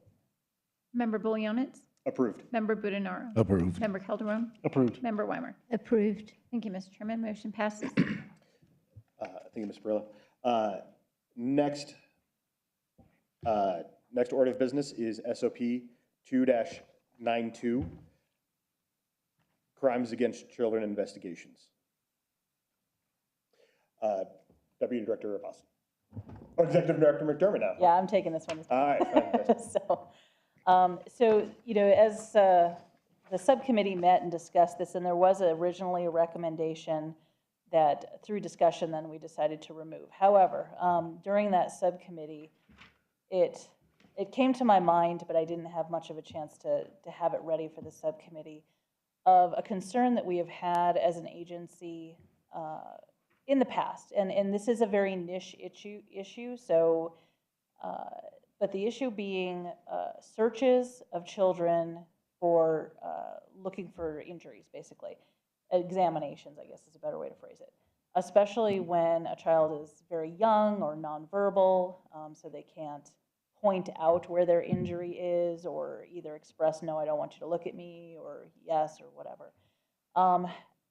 We have a couple of possible suggestions of language, but it's vague. My concept, at least, to bring to the board here is if the board feels that there is a need for the department to clarify under what circumstances and how that type of an examination should occur, we could at least, as the board or agency, recommend that the department consider that and add some sort of clarifying language in it. Because we've had complaints where individuals say, well, this child was distraught because it was these strangers that were sort of, manhandling or looking them over, and they didn't have a familiar face, or they were distressed. We've had other complaints where allegedly the activity occurred in some sort of more public forum, so it didn't have the more privacy type of issues. So again, we've had a few complaints here and there over the time. There's been concerns with, past boards having a similar distress over the way it's not clarified in the policy. There's a lack of clarification in the policy of how that should be conducted, whether it's same sex, whether there's some kind of familiar face that needs to be present, or under what circumstances will that occur. So that was the come to of maybe the board would want to at least express to the department of, we recommend that you clarify under what circumstances and a basic framework of how this would occur. Some of this may occur in training, but again, the policy is pretty silent on the whole issue, so there doesn't really offer any guidance. Some of the phrasing that we came up with kind of just talks about that, like basically be reasonable. You obviously have to have some good cause to do so. So there are some language things that we could add in, but that's if the board is wanting to go forward with that. That was the sort of motivation that I wanted to bring to the board's attention. That has it happened very recently, somewhat, but it's a fairly rare circumstance. So. Thank you, Executive Director McDermott. Director Abbasi, do you have anything? Okay. Subcommittee. What do the board members feel about pushing forward that recommendation to APD that they create this criteria within that policy, since the policy is absent with it? At the subcommittee level, we felt that it's an appropriate ask to ask them, right, to create this criteria, so it's clearly established in SOP, but we wanted to bring it to the full board's attention to see what the remaining two board members thought, if we should push that towards APD for them to work towards that, to creating that. Obviously, it's a recommendation, so they can deny it and tell us no, and at that point, we can inquire more if needed, but myself and Member Weimark thought it would be wise to bring it to full board for consideration. I will absolutely think it is 100% needs to be, that verbiage needs to be added, right? Because our job is to help clarify stuff that, again, training is already done, and then also to improve. And again, I'm biased. I have some family members who are autistic as well, and I have seen where nonverbal can definitely be a thing, especially with I can't even think of the word now. Communicative. Faces that are, not a known entity, right? A non-familiar face, thank you. So yeah, this definitely needs to happen, to get that verbiage out, to add a little bit more step-by-step process. I remember Budnaro is the only one who hasn't weighed in yet. I have an intimate knowledge of CYFD and some of the issues they had with APD as well, and anything that is clarifying and anything that will make anything much more transparent when it comes to child welfare, I'm all for. Now, the real question is, can I make a motion to encompass all of that? Because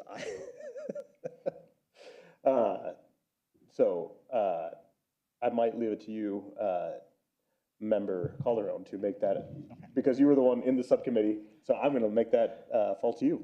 I'll try to pull it together.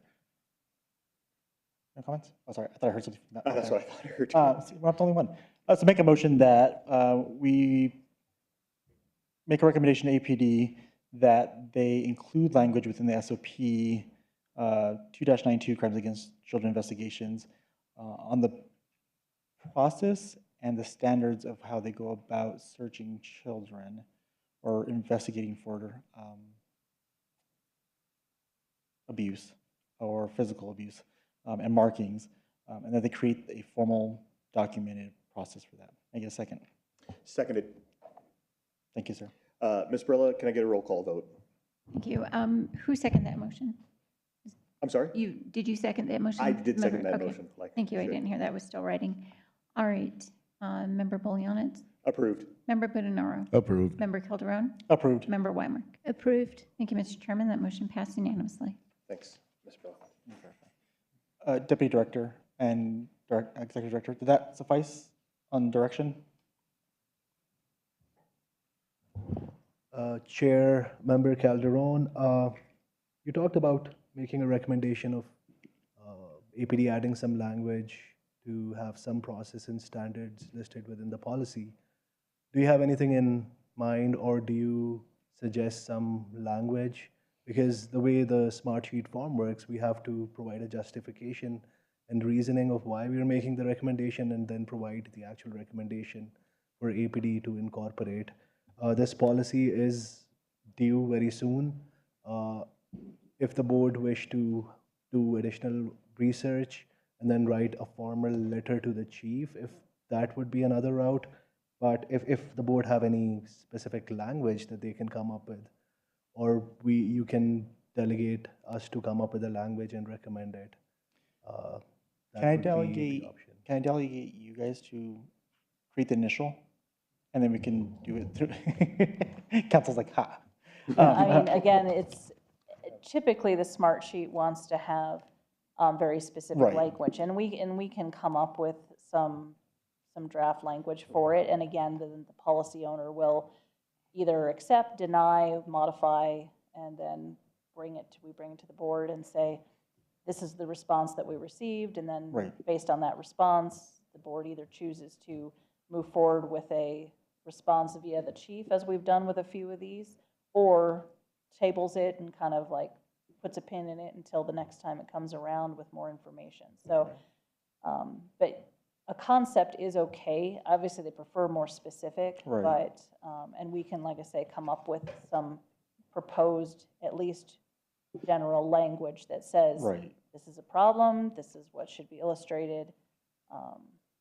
Is it worth reaching out to a behavioral health specialist who specializes, like a CYFD specialist who deals with these situations more, to then get some better guidance for APD, right? Because if we're worried about verbiage and how to best handle an SO and really build a good SOP, we should get the specialist to say, hey, if, you know, this is what we would like to see, right? Or is that outside of feasibility?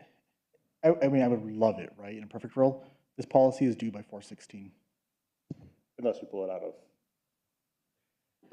I mean, we can pull it out of and do like out of cycle, but it's in cycle right now. So Right, it's in cycle, but then we could also send a letter to Chief Medina. we could submit a very simple recommendation, and then if they decline it, then we can send a letter to chief. It can't, you have to wait, Yeah, you have to wait for okay, that yeah. process to go No, down. We can't just that's send a right. letter to the chief immediately. So, just for the board's edification, I mean, so we did come up with some potential language just in anticipation. Again, I wasn't sure how to go, but this is one thing that we had as a thought. Sworn personnel may conduct a search or examination of a child or juvenile only when they have reasonable suspicion that the search or examination could lead to evidence of criminal or safety concern. If a search is to be conducted, searches shall be conducted in a manner that is reasonable under the circumstances and respects the juvenile's privacy and dignity. So that was, you know, some proposed general language that kind of gets the point. Now, if we're wanting to get more specific in terms of the how-to, then that is both good and bad. Typically, APD doesn't put like the real like step 1, step 2, step 3 Right. in a policy. But this is to at least get the idea that this process, this examination process, should be considered at least in a certain way rather than it being, like I said, silent on the issue. I'm okay with that for that initial iteration. I'm okay with that language, because it does put it in there and it does start the process, right? Could we refine it in the next iteration? We very well could. And at that point, we can actually have more cases and more Data behind it? more data behind it, as well more professional opinions behind it, right? And But I was going to say, so we could propose that, get the response, perhaps APD says either too generic or we want more or whatever, then to your suggestion,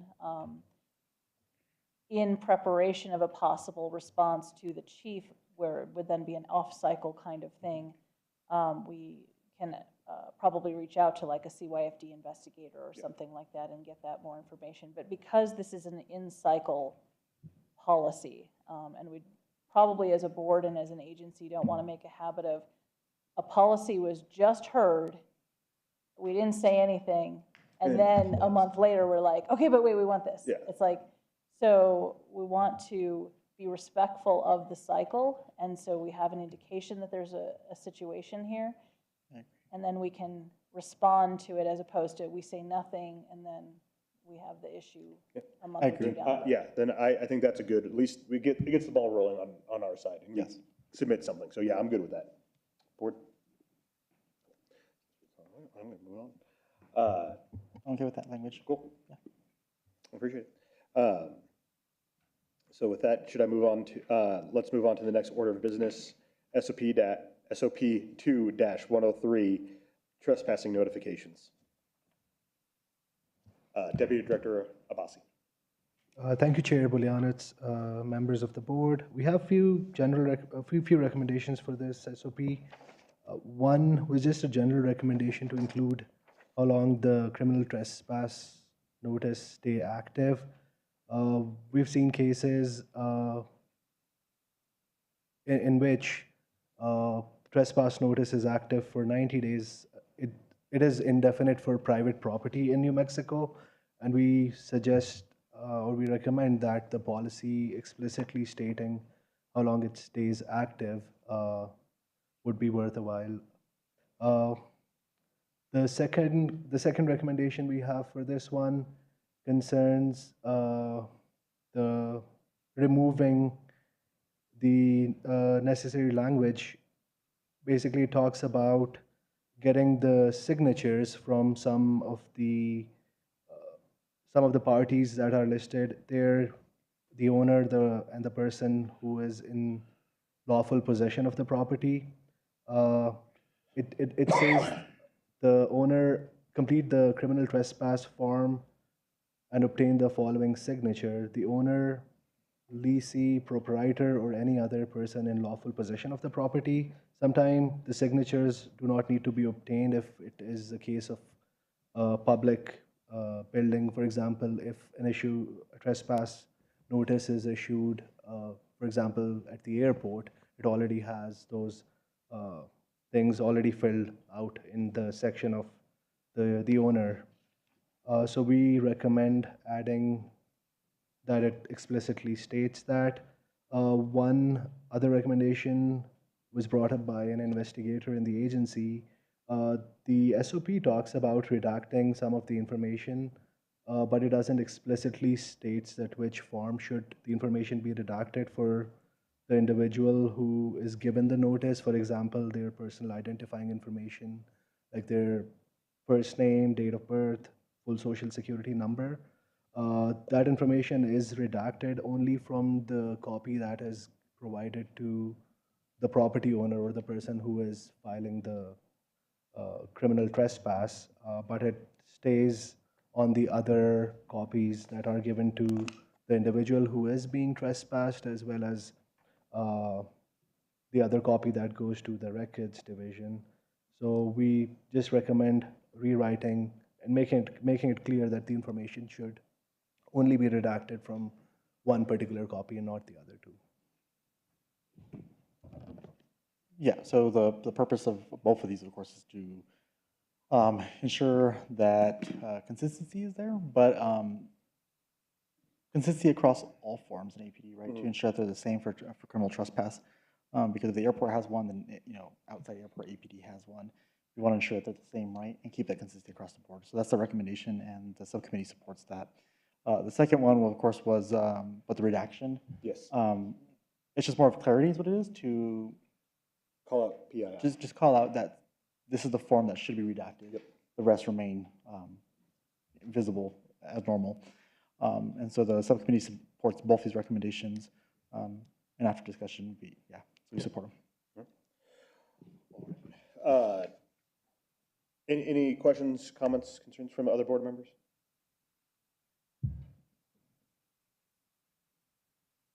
Ed, you look like you're going to ask a question. No. Okay. You just asked that. Great. So I make a motion that we approve the recommendations for SOP 2-103, trespassing notifications. May I get a second? Second. Thank you, Member Calderon. Ms. Berlin, may I get a roll call vote? Member Bolianitz? Approved. Member Budenaro? Approved. Member Calderon? Approved. Member Weimark? Approved. Thank you, Mr. Chairman. That motion passed unanimously. Thanks. The next order of business is on to the no recommendations for the policies. At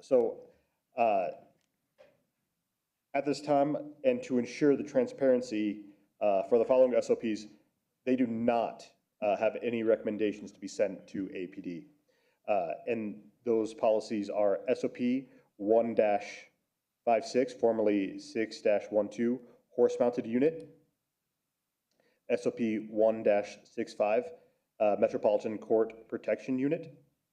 SOP 2-15, Small Unmanned Aircraft Systems, SUAS Operations. SOP 2-43, Roadblocks and Checkpoints. SOP 2-51, Safe Driver Award Program. SOP 2-69, Informants. SOP 2-110, Facial Recognition Management System. SOP-3151, Department Orders. And just as a reminder, those SOPs do not have any recommendations to be sent to APD at this time. Next order of business, APD responses to policy recommendations. First one up is SOP 1-2, SOP 1-2, I keep wanting to add the dashes, social media. Executive Director McDermott. Yes, Chair, thank you. So this was actually a little bit of an odd circumstance. So this recommendation was made quite a while ago, and somewhere APD didn't wind up getting a response to us. And so we had made the request, like, we're just trying to clean up, house clean. And so we got this response, and basically APD concurred, but not in an off-cycle capacity. They had basically held it to be for the next revision. Now, I don't recall exactly when 1-2 is coming around again, but that was the response that we got, because we'd made this recommendation back on, it looks like September of 24. And so we had just recently gotten the response of March of 25. So the SOP in theory should be coming around in this process here within the next few months. So it's up to the board whether or not it wants to directly respond in a off-cycle capacity. Again, the plan is supposedly to incorporate it based on the policy owner's statement for the upcoming revision. So it may not be worth trying to go push the issue when it's going to happen in a few months, supposedly. But to support the executive director's thought process, the subcommittee agreed that it would be more beneficial to, they've already concurred with it, and they are going to implement it for future revision, so which should be this year anyways. I know this policy is nice and dear to your heart, but that we stand by and wait for that formal process to go through instead of us responding back and sending a letter up to the chief. That was our standing from the subcommittee, but of course we want to bring it to full board for consideration. Yes, we want to save our letters to the chief for big things that are not concurred already. Other board members, do you have any thoughts, questions, concerns? No. Oh, I get to be the dissenting one again. Fantastic. We can All take right, a vote Mr. on Vice it. Chair. I mean, so my thing is, if I'm me, right, and I'm looking to protect my own backside a little bit, I would want to put a special memorandum out to do this sooner rather than later, right? Like, especially with some of the stuff going on in the news with, which we'll get to, so we're just gonna touch on it. The National Guard being deployed by the governor for support of APD, there might be some social media posts that probably might not want to be posted, right? So if we're looking at protecting the like APD for not making social media posts, would that not want to be done sooner rather than later? I think the issue is coming up, as the director mentioned, in the coming months. You know, again, the policies are on a yearly cycle, so we'd have to take a look at when this is due, but this response was back in September of '24, so it's definitely going to be coming into the initial starting process, you know, probably in the summer, and then coming up for actual PPRB review, you know, again, obviously this year. So I understand what Chair Bolianis is saying. I don't 100% disagree with it, but at the same time, there is a little bit of a pick your battles kind of element to it. Just got the update. 10/15 of '25 is when it's going to be through that process. So I mean, that feels like a long So 6 time, months. but it's not, especially with the way the policy process works, especially if the board does want to go off cycle and make a recommendation. You're talking a month and a half before you'll even hear anything. So, you know. It's not a hill I want to die on. No, I mean, I have bigger hills to die on. This ain't one of them. That's why I I mean, recommend. the fact that they're just getting back to us now after, what, again, 6 months? It's barely been half. Okay, this is where we need the vice chair to step in here. So for this, I believe we should take a vote on it, so it's formal, and that there's actual record of what the recommendation of the board is, whether to accept it or to write a letter. So, are you okay with that? It comes back to, we all want to be professional. 6 months is not acceptable. It's not a hill I want to die on because That's fair. 6 months does seem like a long time, but as well. Well, I mean, also get back to us. Right, and so if we do send this letter off now, right, they may not get back to us for about a month and a half, Yeah, right? 3. Or 2 because of our board meetings, they're only monthly, right? So we get our feedback till then. It's not gonna, And so by the time we get there, it might be in the normal process again. And so all the effort may be for nothing, because we're going to go through the normal process anyways. So they've already said that, yes, they want to include it, and they're going to do it for future revisions. So we ensure that in the future revision it's there, which we can put on our little ticker to keep track of and go from there.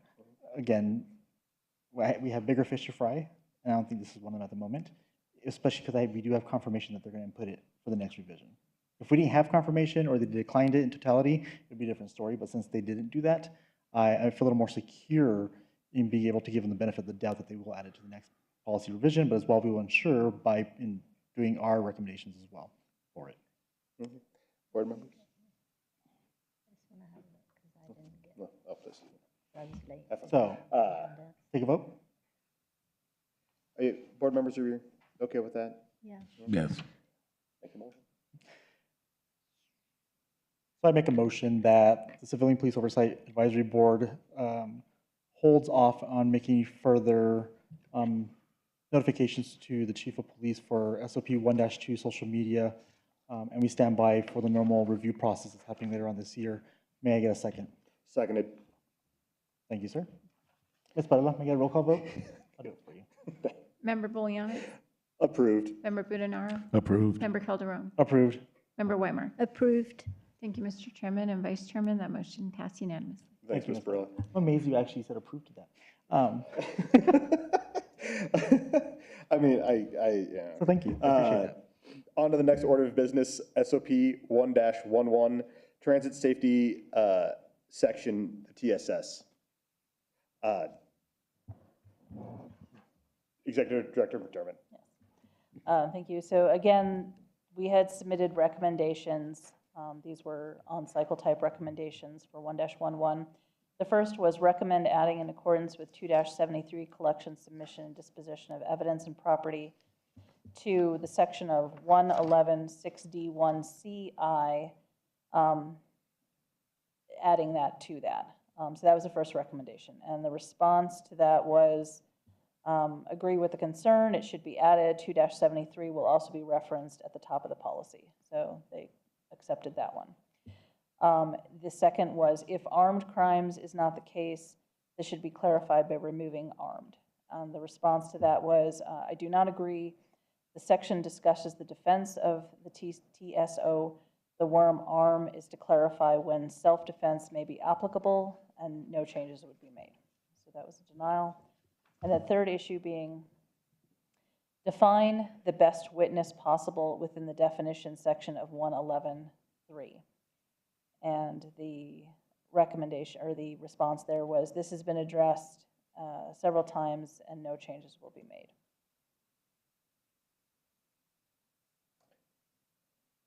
Thank you, Executive Director McDermott. Member Calderon. So this is another one of do we want to die on this heel status? The reason being because the TSO's policy is brand spanking new. So it will be reviewed again, Deputy Director Abbasi, in 6 months, correct, from it being enacted? Yeah, that is a new policy, so this will be on a 6-month cycle, so this will be coming up fairly soon. There's already, depending on what occurs with 1-78, there's going to be a need to make a recommendation or a change to this policy also if say that aspect is approved. So this one's going to be coming up fairly soon. So if there's elements that the board wants to address again, the opportunity on cycle will be coming up fairly soon. As an example, the issue with best witness possible, the explanation we received was that legal had provided that terminology to APD. And of course, it's a sanctionable policy. So our concern is if for some reason a complaint or an issue comes up and that is an element of it, how do we measure what best witness possible is? So that's our concern. But again, this is something that can be refined and is coming forth. There's going to be a lot of movement on this particular policy. So I don't have an example to provide to the board. I don't have a case that can say this is why this is a problem. Again, just being more proactive about it, I could foresee it potentially being a problem because of the way it's phrased. But until we have some concrete in that example, it may not be worth going down that road until either the policy comes back up or we have some more solid example of it. Yeah, and so with that being said, so since we don't have an example of what, of course, it's risk mitigation, right? We love that as much as we can, but since the policy is going to come up in 6 months anyways, we believe that we should stand by, hopefully we don't get a complaint about it, but hopefully we have more data, or as well, legal can hopefully provide a better description of that by then. If not, we can recommend that at the time for the 6-month review again of that policy. Right. Okay. Yeah, if it's a new policy and we're coming up in 6 months-ish, right, it's coming back up fairly soon, so. Other board members? I agree. You agree? I agree. I'm going to make one quick correction here. So Yes. we were just pulling up the policy, and again, I don't have an explanation for this. The policy is showing a year, but it's a new policy, and at least it's our understanding it's 6 months. So we'll get clarification on that, but I just want the board to know that at least as it's published, it shows a year. But as far as we understand, it should have been 6 months, but we can get clarification on that. If you could provide clarification to the next subcommittee meeting, and then from there we could provide it to the board. full And then board. if that's the case, if the board wants to proceed with an off-cycle recommendation. So. That's all subcommittee. Okay, thank you, appreciate that. Great. So with that, I do make a recommendation that the board holds off on any recommendations waiting for the next iteration of policy SOP-1-11 Transit Safety Section TSS. Can I get a second? Seconded. Ms. Barella, can I get a roll call vote? Member Bolyanitz, Approved. Member Budenaro, Approved. Member Calderon, Approved. Member Weimer. Approved. Thank you, Mr. Chairman. That motion passed unanimously, and just for the record, you did state you make a recommendation, but it was a motion. Next is SOP 2-7, damage to civilian property.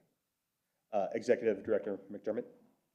So again, the recommendation was initially to clean up the language using personnel instead of officer. There's a section of this that talks about personnel. There's another section that specifically identifies officers.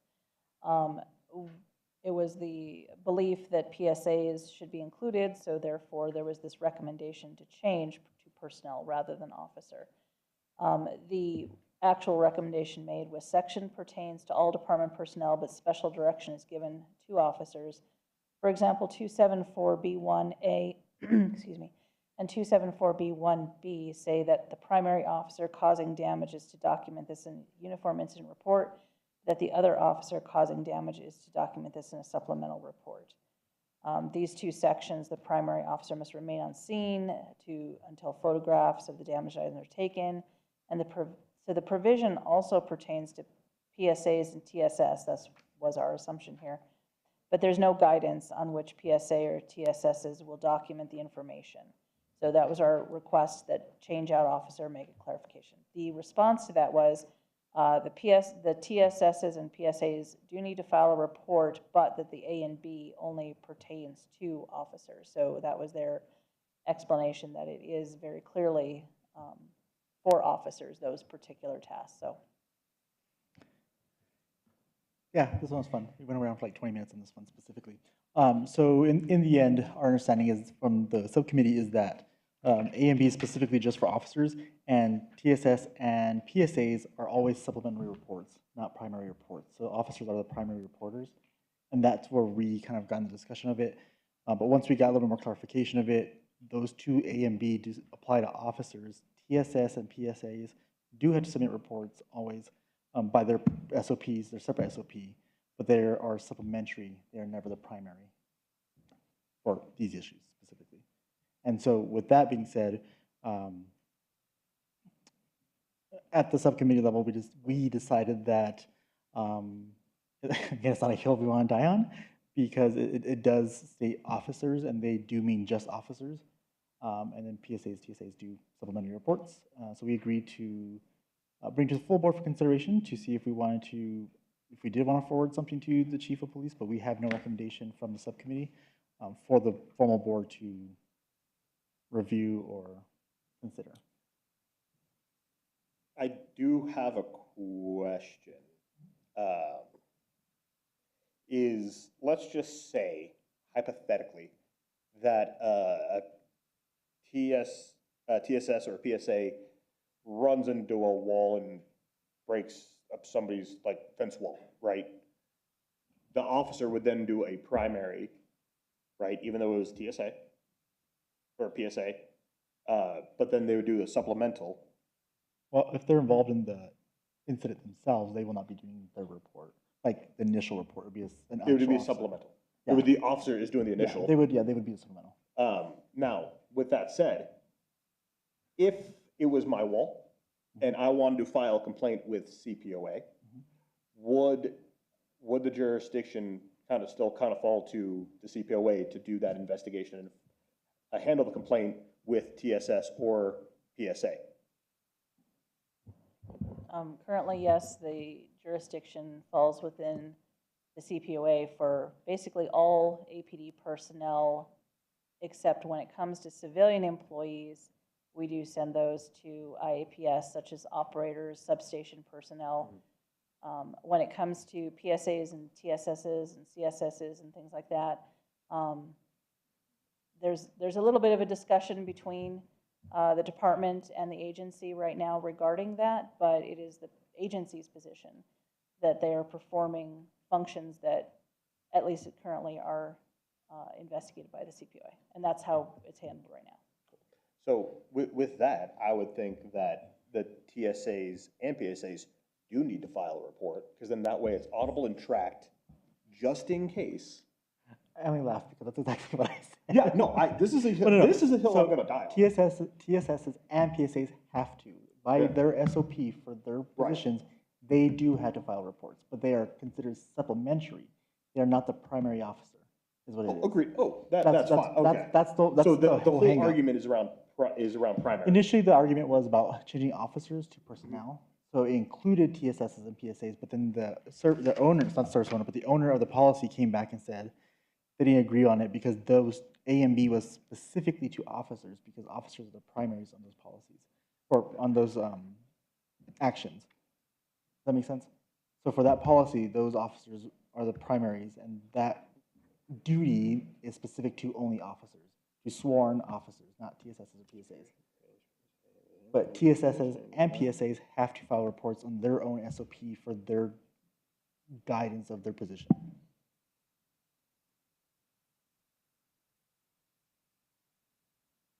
So we make no recommendation at that point to change anything because it was specific to officers, those two guidelines. For the primary incident report. Yes. That is very confusing. I legit said the same thing you said, and so Diane and Ali had to go back and forth with me for a while to ensure I understood it. And then, of course, we submitted that they changed the personnel to suffice that, but then they came back with this, and it helped us clarify a little more. Okay, I guess I'm the weird one. Yeah. Other board members, any questions? It is a weird one. It is I mean, I would like it rephrased personally, but that's not this, because that is. And that's not the hell I'm going down right now for rephrasing. Yeah, that's not, yeah. So if that's only around primary, not, because when I see TSS and PSA do not need to file a report, that irks me. Right, but if they said does not need to file an initial or primary report, I'd be like, oh, okay. The fact that this individual says do not need to file a report. Yeah. That's, I guess. That's, They said they do need to, if I misspoke, but they say they do need to Yes, file they a do. report. It's they just do. not the A and B part. oh, gosh, I So guess I bottom do line need to- is. He's just adding letters. I can't read. Okay. Okay, Just sorry. clarifying. So yes, My brain reports are is- written. It's not like they're not. Okay. But these functions that are Cool. All outlined right. very I kept specifically. reading do not for some reason in my brain. I was putting the word not. Okay, so I'm not crazy. No, I read that as well. This is two. I know. I know, but I keep saying do not, so at least I'm the only one. Okay, in that case, yes, no recommendations. Sorry, I went down a rabbit hole that did not need to be down on. I went It down is- it too, so you're fine. Cool, all right. So with that, no recommendations for SOP 2-7, damage to civilian property, right? So there's nothing. to And just to clarify, you're actually just kind of, if you needed to make a recommendation to respond to this, Yeah. then you'd make your motion, but in this case, We're not, you're yeah, choosing we're not not to. doing anything. You're informed of what we're going to do. Yep, We're we're not going to do informed. anything, Yep. that's it. Cool, sorry, I was going down rabbit holes on that I did not need to go down on. I went down it too, so you're fine. Okay, so, next order of business is other business. Any board members have any other business to bring up? Weren't we going to bring up the timeliness? Yeah. Yes, Let me go. I can do it real quick. go ahead. Executive Director McDermott and Deputy Director Abbasi. Our question for board members was, because of two cases that were delayed, in the event that any future cases are delayed, what is our process to ensure that there's communication with the appellant, or not appellant, but the complainant? Is there a formal process of like, let's say you're delayed by 3 weeks or 4 weeks, are you formally reaching out to that person to advise them that we have it and we're still looking, we're still working on it, it's just, we're not there yet? So when an individual is requesting information, they are receiving that. Maybe not from me personally, but they are receiving that information. So both appellants here weren't 100%, on that. And that was a different time. I do discuss, but I also, staff is fairly capable of providing the updates and the information as well. So they do receive the information when they contact us. We have had numerous, like I say, different complaints and cases that there is not a formal, like, reach out to everybody and let them know. It's more of a case-by-case basis because many of these cases are in a review state, like the investigation has actually been completed. But I'll be quite frank, there are a lot of reviews, and we have only recently had some additional staff that can help with that process. It's so far been solely in my lap, and it's only until recently. So we are working through those as expeditiously as possible, and as people reach out, you know, sometimes, yeah, that gets shifted up a little higher because, okay, they're asking. But we are trying to go through them in a logical manner, get the responses, so, and we're working towards the goal of eliminating all of that. Let me ask a question. Right, just because we want to address it due to the appellants here, is there a process or something we could do, right? Because we're still kind of catching up, to my understanding. Is there a way to kind of just communicate or have some of the customer service, customer relation building professional that we're asking for, you know, out of office people, or just communication to people currently in waiting or for timeliness, right? Just say, hey, we're taking a little longer, sorry, right? Even just a little personal touch, email, something like that. So personnel-wise, we're still restructuring various personnel and various duties. So I'm not going to promise anything to the board that I can't deliver on. So I cannot tell you that I will, by this date, you know, reach out to everybody or check in or things like that. What I can say is that, you know, the agency does respond to individuals who have concerns and questions, and we address those cases that, you know, are being inquired about. Right. So we're, like I say, we are restructuring duties and responsibilities within the agency. We have plans to have more, I guess you'd say, get back to customer service centric of being more responsive, sending a letter in the first time when they get a complaint, things like that. But with a lot of different staffing challenges and issues, we're not there yet, but we're working on that. I guess my biggest thing is it's a goal, right, to get there. Because like you said, you guys are just coming out of a slew of shenanigans, a lot of staffing issues, and you know, and the investigations are not stopping, right? So you're trying to catch up while still receiving stuff. Yeah. And my initial thought process, like maybe even like how APD has their policies up for review on a website, Excel spreadsheet that they control. Maybe it's something like that, right? You just have the case number, and the person gets their initial, that we received your complaint, so they get their case number, and maybe it's just a little tracker there or something like that. But that is just, I don't want you to give a date because that's unattainable. It's a matter of making it a goal, right? That we do go back to that customer service centric aspect that you're talking about. And then we just work towards that. That's the biggest thing, right? Just because those two cases they're severely old, right? And those are some of the older cases from even the prior board. And so now that we see some of the appeals now, we're not having those issues as much, right? Yeah, there's some delays, but they're not as extensive as those ones. Those are very, very rare cases. And I told the chair that, I was like, these cases are very rare, and that's not the common thing.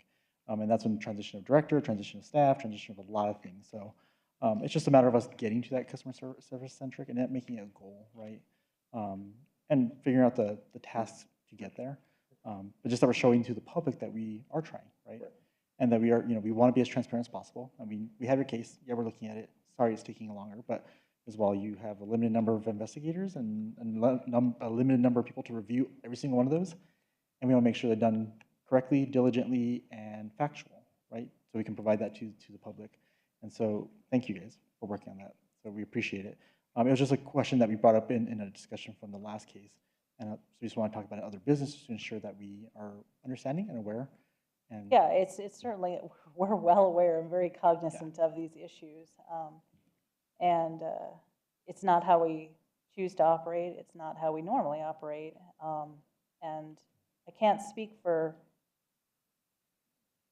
there's a lot of things that have been outside of my control until being officially appointed. And that, you know, that makes a difference. That was last year. So I have about a year to fix a lot of problems that maybe have generated. And I've been with the agency a long time, but not necessarily in certain positions to be able to control all of the things. And there are a lot of things outside of our control. Right. As the board heard tonight, we received 80 complaints in 1 month. Now, did all of those get assigned for investigation? No, but about over one a day did. And so when you only have so many investigators, you can only process through so much. And then, like I say, until recently, reviews are even more stale. So the investigations get done, but in order to make sure they're done correctly and make sure that there's no points missed, I trust my staff, but at the same time, I'm the one that have to sign my name to it. So I have to make sure that it's all, And it goes back to my good. point of standards, right? We have standards that we're trying to instill in the team, right? So that the reports are consistent, concise, and they're the same each time in the sense of character, right? And so, and you guys are working on that, and you and Deputy Director are both working on that. And so we acknowledge that, and we appreciate that. You're trying to set these standards in place so that our reports are consistent across the board. As the same standard that we hold for IAPS and IAFD, that those standards are consistent, and they're working on theirs as well, right? So that the public does get the same quality of reports, right? No matter what the case is. And so we appreciate that you guys are working on that. It's just, something we want to bring up because, of course, those two cases do shed a light on us, and we want to ensure that the public is aware that it's something that we're aware of and we want to work on it, and we are working on it. But of course, there are other things that are sometimes take priority on it too because, well, investigations take priority on anything, whether they're late or not, right? So thank you guys. I appreciate your answer. Thank you. Yeah, you guys are doing great work. You guys had shenanigans, for sure. Any other business from the board members? None. Well, unfortunately, I'm the person that's doing it. I know. So one thing too that I want to bring up, right, this board has now been running for a little over a year. And so now that we have some experience and know how things are going, I want you guys, and giving you guys some homework for the next board meeting or so, is to come up with some ideas for ordinance enhancements, modifications, changes, whatnot from the ordinance. So re-review, I know we've all read the ordinance more than once, pertaining to CPOA and CPOA board, reread it and come up with some ideas now that we've had some experience to make and modify, right, to help improve, right? Because now we have that under our belts. Sound good? Yes, ma'am. Cool. Sorry, I'm talking like no one's listening. No, I just wanted to make one quick point that was reminded to me for the last topic, and that's just so the board's aware. So because we are getting through these older cases and processing them, you might see more of that type of a thing. Okay. So just FYI. Great. And then to your point you just brought up, yes, both, the board and the agency, I know in discussions with the CCO, there's topics that might be for ordinance revisions. The monitoring team has brought it up to the council a couple of times about there might be, there might not be. So again, the individual feelings and comments, or feelings is the right word, but ideas that each member has to bring forth so that then we can, either a working group or ad hoc or something to coalesce them into an actual specific recommendations. I know the agency has a lot of it, some minor, some major, and the board may feel the same way on some certain points. And I know the CCO, like I said, has a couple of issues as well. So I think between the collaborative nature, then we can actually put forth a decent document to the council to consider. Yep. Awesome. Yeah, thank you, Executive Director McDermott. Yeah, I think that's great points. So, yeah, sorry, you guys have homework for next meeting, besides the additional stuff. And then the last one that I want to bring up is I know I am really kicking you guys today. I apologize. Something that I think we all are curious about is, and I believe we all saw on the news, and there's not much to it, the National Guard being deployed by the governor. As far as my understanding on the media is per, the mayor and Chief Adina's direction is to bring the National Guard in. So I was hoping to get a presentation by next meeting from the APD and whoever it might be on the National Guard deployment, the why, the details, for clarity for us, right? Because I guarantee you, we're gonna probably hear about it. And the only thing that we know is what has been published in the newspaper and the interwebs, right? So, board, are you guys kind of on board with getting that detail from APD about the National Guard deployment to Albuquerque? Well, it'd be good to know the length of time it's going to be. Yeah. Because it's obviously, I assume it's finite. We don't know, right? Only thing we know is what's on. Well, that's why it'd be good to know. Yeah. The mic's not on. Oh, turn it. Oh, I thought you could already hear me with my brilliantly carrying voice. I do apologize. Do I need to repeat Yes. myself? It would be good to know the length of time the Guard is expected to be here. I mean, it might be that they can't even predict that, but I assume that it's finite, that they're not going to be here. And the roles and responsibilities. Executive Director McDermott? It is, I don't know if you want to make more of a delay until another month. I don't know. There's possibility of 6 months, maybe longer. It might be too soon to get an actual presentation by May. I'm not sure. If you want me to explore that, I can. I'm just, throwing it out there that you may not have much in the way of information because it is a fairly new thing that by next month may not have a lot of information to provide. So Yeah, one of the things, and I guarantee you, board member Calderon is going to probably disagree with me, is even if it's not fully vetted yet, I want to know something, because not knowing anything, I think, is my type A is coming out. I would say, what's the feasibility of receiving a report first? Because if it is too preliminary, they're going to give us exactly what the media gets, and that's it. And so it does us no justice, right? It does us no good to request this if they're just going to give us the same thing they give the media. We want to ensure that there's at least some data there. So I would say, I would recommend that we ask the CPOA to see the feasibility of receiving a report other than what the media already received, is what I would say. And it looks like, Ms. Rosenbrough? No, that's who I was. Excuse me. Yeah. And board, I can provide some preliminary information if the board is interested. I know the board has talked about what you've seen in the media reports, and so it's possible some of the information I'm about to share with you, you are already aware of. But Chief Medina wrote a letter to the governor that outlines the specific areas that the requests were for. If you haven't seen that letter already, we can probably provide that, and I can read certain portions of that to you as well. In the governor's executive order, which was signed earlier this week, it doesn't provide as many details as the board may be seeking, but it does provide further information as to the plans for the deployment, the time period. As of right now, what the order states is it shall take effect immediately and remain in effect until all authorized funds are expended or no longer necessary to provide emergency assistance. And the funds are in the area of the amount of $750,000. And that's outlined in the governor's executive order. So those are two documents that I think might provide some initial details. Again, it's not going to provide a detailed report. I can share that fine details further than what's here is being worked out. But I think this might answer some initial questions.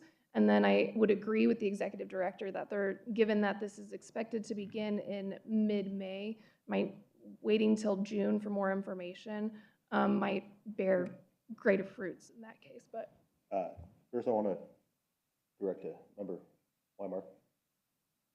I'm wondering if it might be more helpful to have the information after the fact, to have more of an analysis of what happened, to say whether it worked or didn't work, how effective it was, how useful it was. I'm just throwing that out there, that it might be more helpful. Yeah, I want both. Let me be very clear. Once it's all said and done, I'm going to want the after action report. I think and the findings. I think to the point of that both, I think to Ms. Rosenbrough's point, I think we can see the feasibility for what their intentions are, right? Request that, and then of course advise them that at the end of it, or even midway through it, depending on how it's gonna last, we are looking for some report of some type at that time, something of the report at that time as well. And of course, an after action would be wonderful as well. Well, I was gonna say, Mr. Rosenbaum, I do want to get that information, the letter and the executive order Yes. to us. So I want to make sure we address that. And then, yes, I do think, to everyone's point, I made a point, yeah. Except for Member Budinaro, maybe June is the right time to get an initial. By the time we'll get some of that, and then maybe halfway, and then after action. Can we see if they can present something for May's board meeting, whether it's preliminary or not, on top of what she provides? Right. See if it's a value add. Right. See if there's a value added to it. If there's not, then at that point, there's no Okay, point. so just so I'm clear, the board is asking for, and I'm not even sure, maybe Ms. Roseborough can help me figure out who that would go to, but the board is asking for a preliminary report, statement, something in May that goes beyond what might be in the executive order and the letter. Can we scope? It's gonna be the initial, right? So if they can provide a scope of what the intention is, right? Hopefully that helps a little bit with the wording. Yeah. Okay. I will work with ABD to try and figure out what that might look like, and then we'll go from there, I guess. Yes, yeah. And then, absolutely, we would love to get the letter and everything, and the executive order, just for us to read through, because I guarantee you, we have our own questions that people are gonna ask us. Because I know people aren't asking me. So, yeah, and then, after that, we can do that later. To Member Romark's point is, yeah, after this is all said and done, sorry, Weimar, I don't, don't ask me. Come on. Not today. Yeah, we'll get that data for sure. I want that report. So, other than that, Member Budinaro, anything else to add? Got quite a bit to add. First of all, we know the scope of exactly what they're going to be doing, one. Two, what is the MOS of these people that are National Guard members? And three, I have huge constitutional concerns about citizens' rights. So I'm very curious what the scope is going to be. Who are these people? I mean, are they military police by designation, or are they engineers with a gun? I think that's something we need to know ahead of time, just for clarity. Just a clarification, wasn't it? I read it in the paper this morning, they won't be armed? I believe that's true. And so board, those are good questions. I don't have the answer to all of those at this time. And I certainly think those are good questions that can be figured out prior to the next meeting. The initial information that I can provide is that these are the specific areas that Chief Medina requested support in. One is scene security and traffic control at critical incidents. Again, a role that is typically given to PSAs, so non-sworn officers. Medical assistance and humanitarian efforts along Central Avenue, which is to include guardsmen can distribute food, water, and essential supplies to individuals experiencing homelessness and other vulnerable populations. Prisoner Transport Unit, that's the unit that transports people from downtown to the jail on the west side.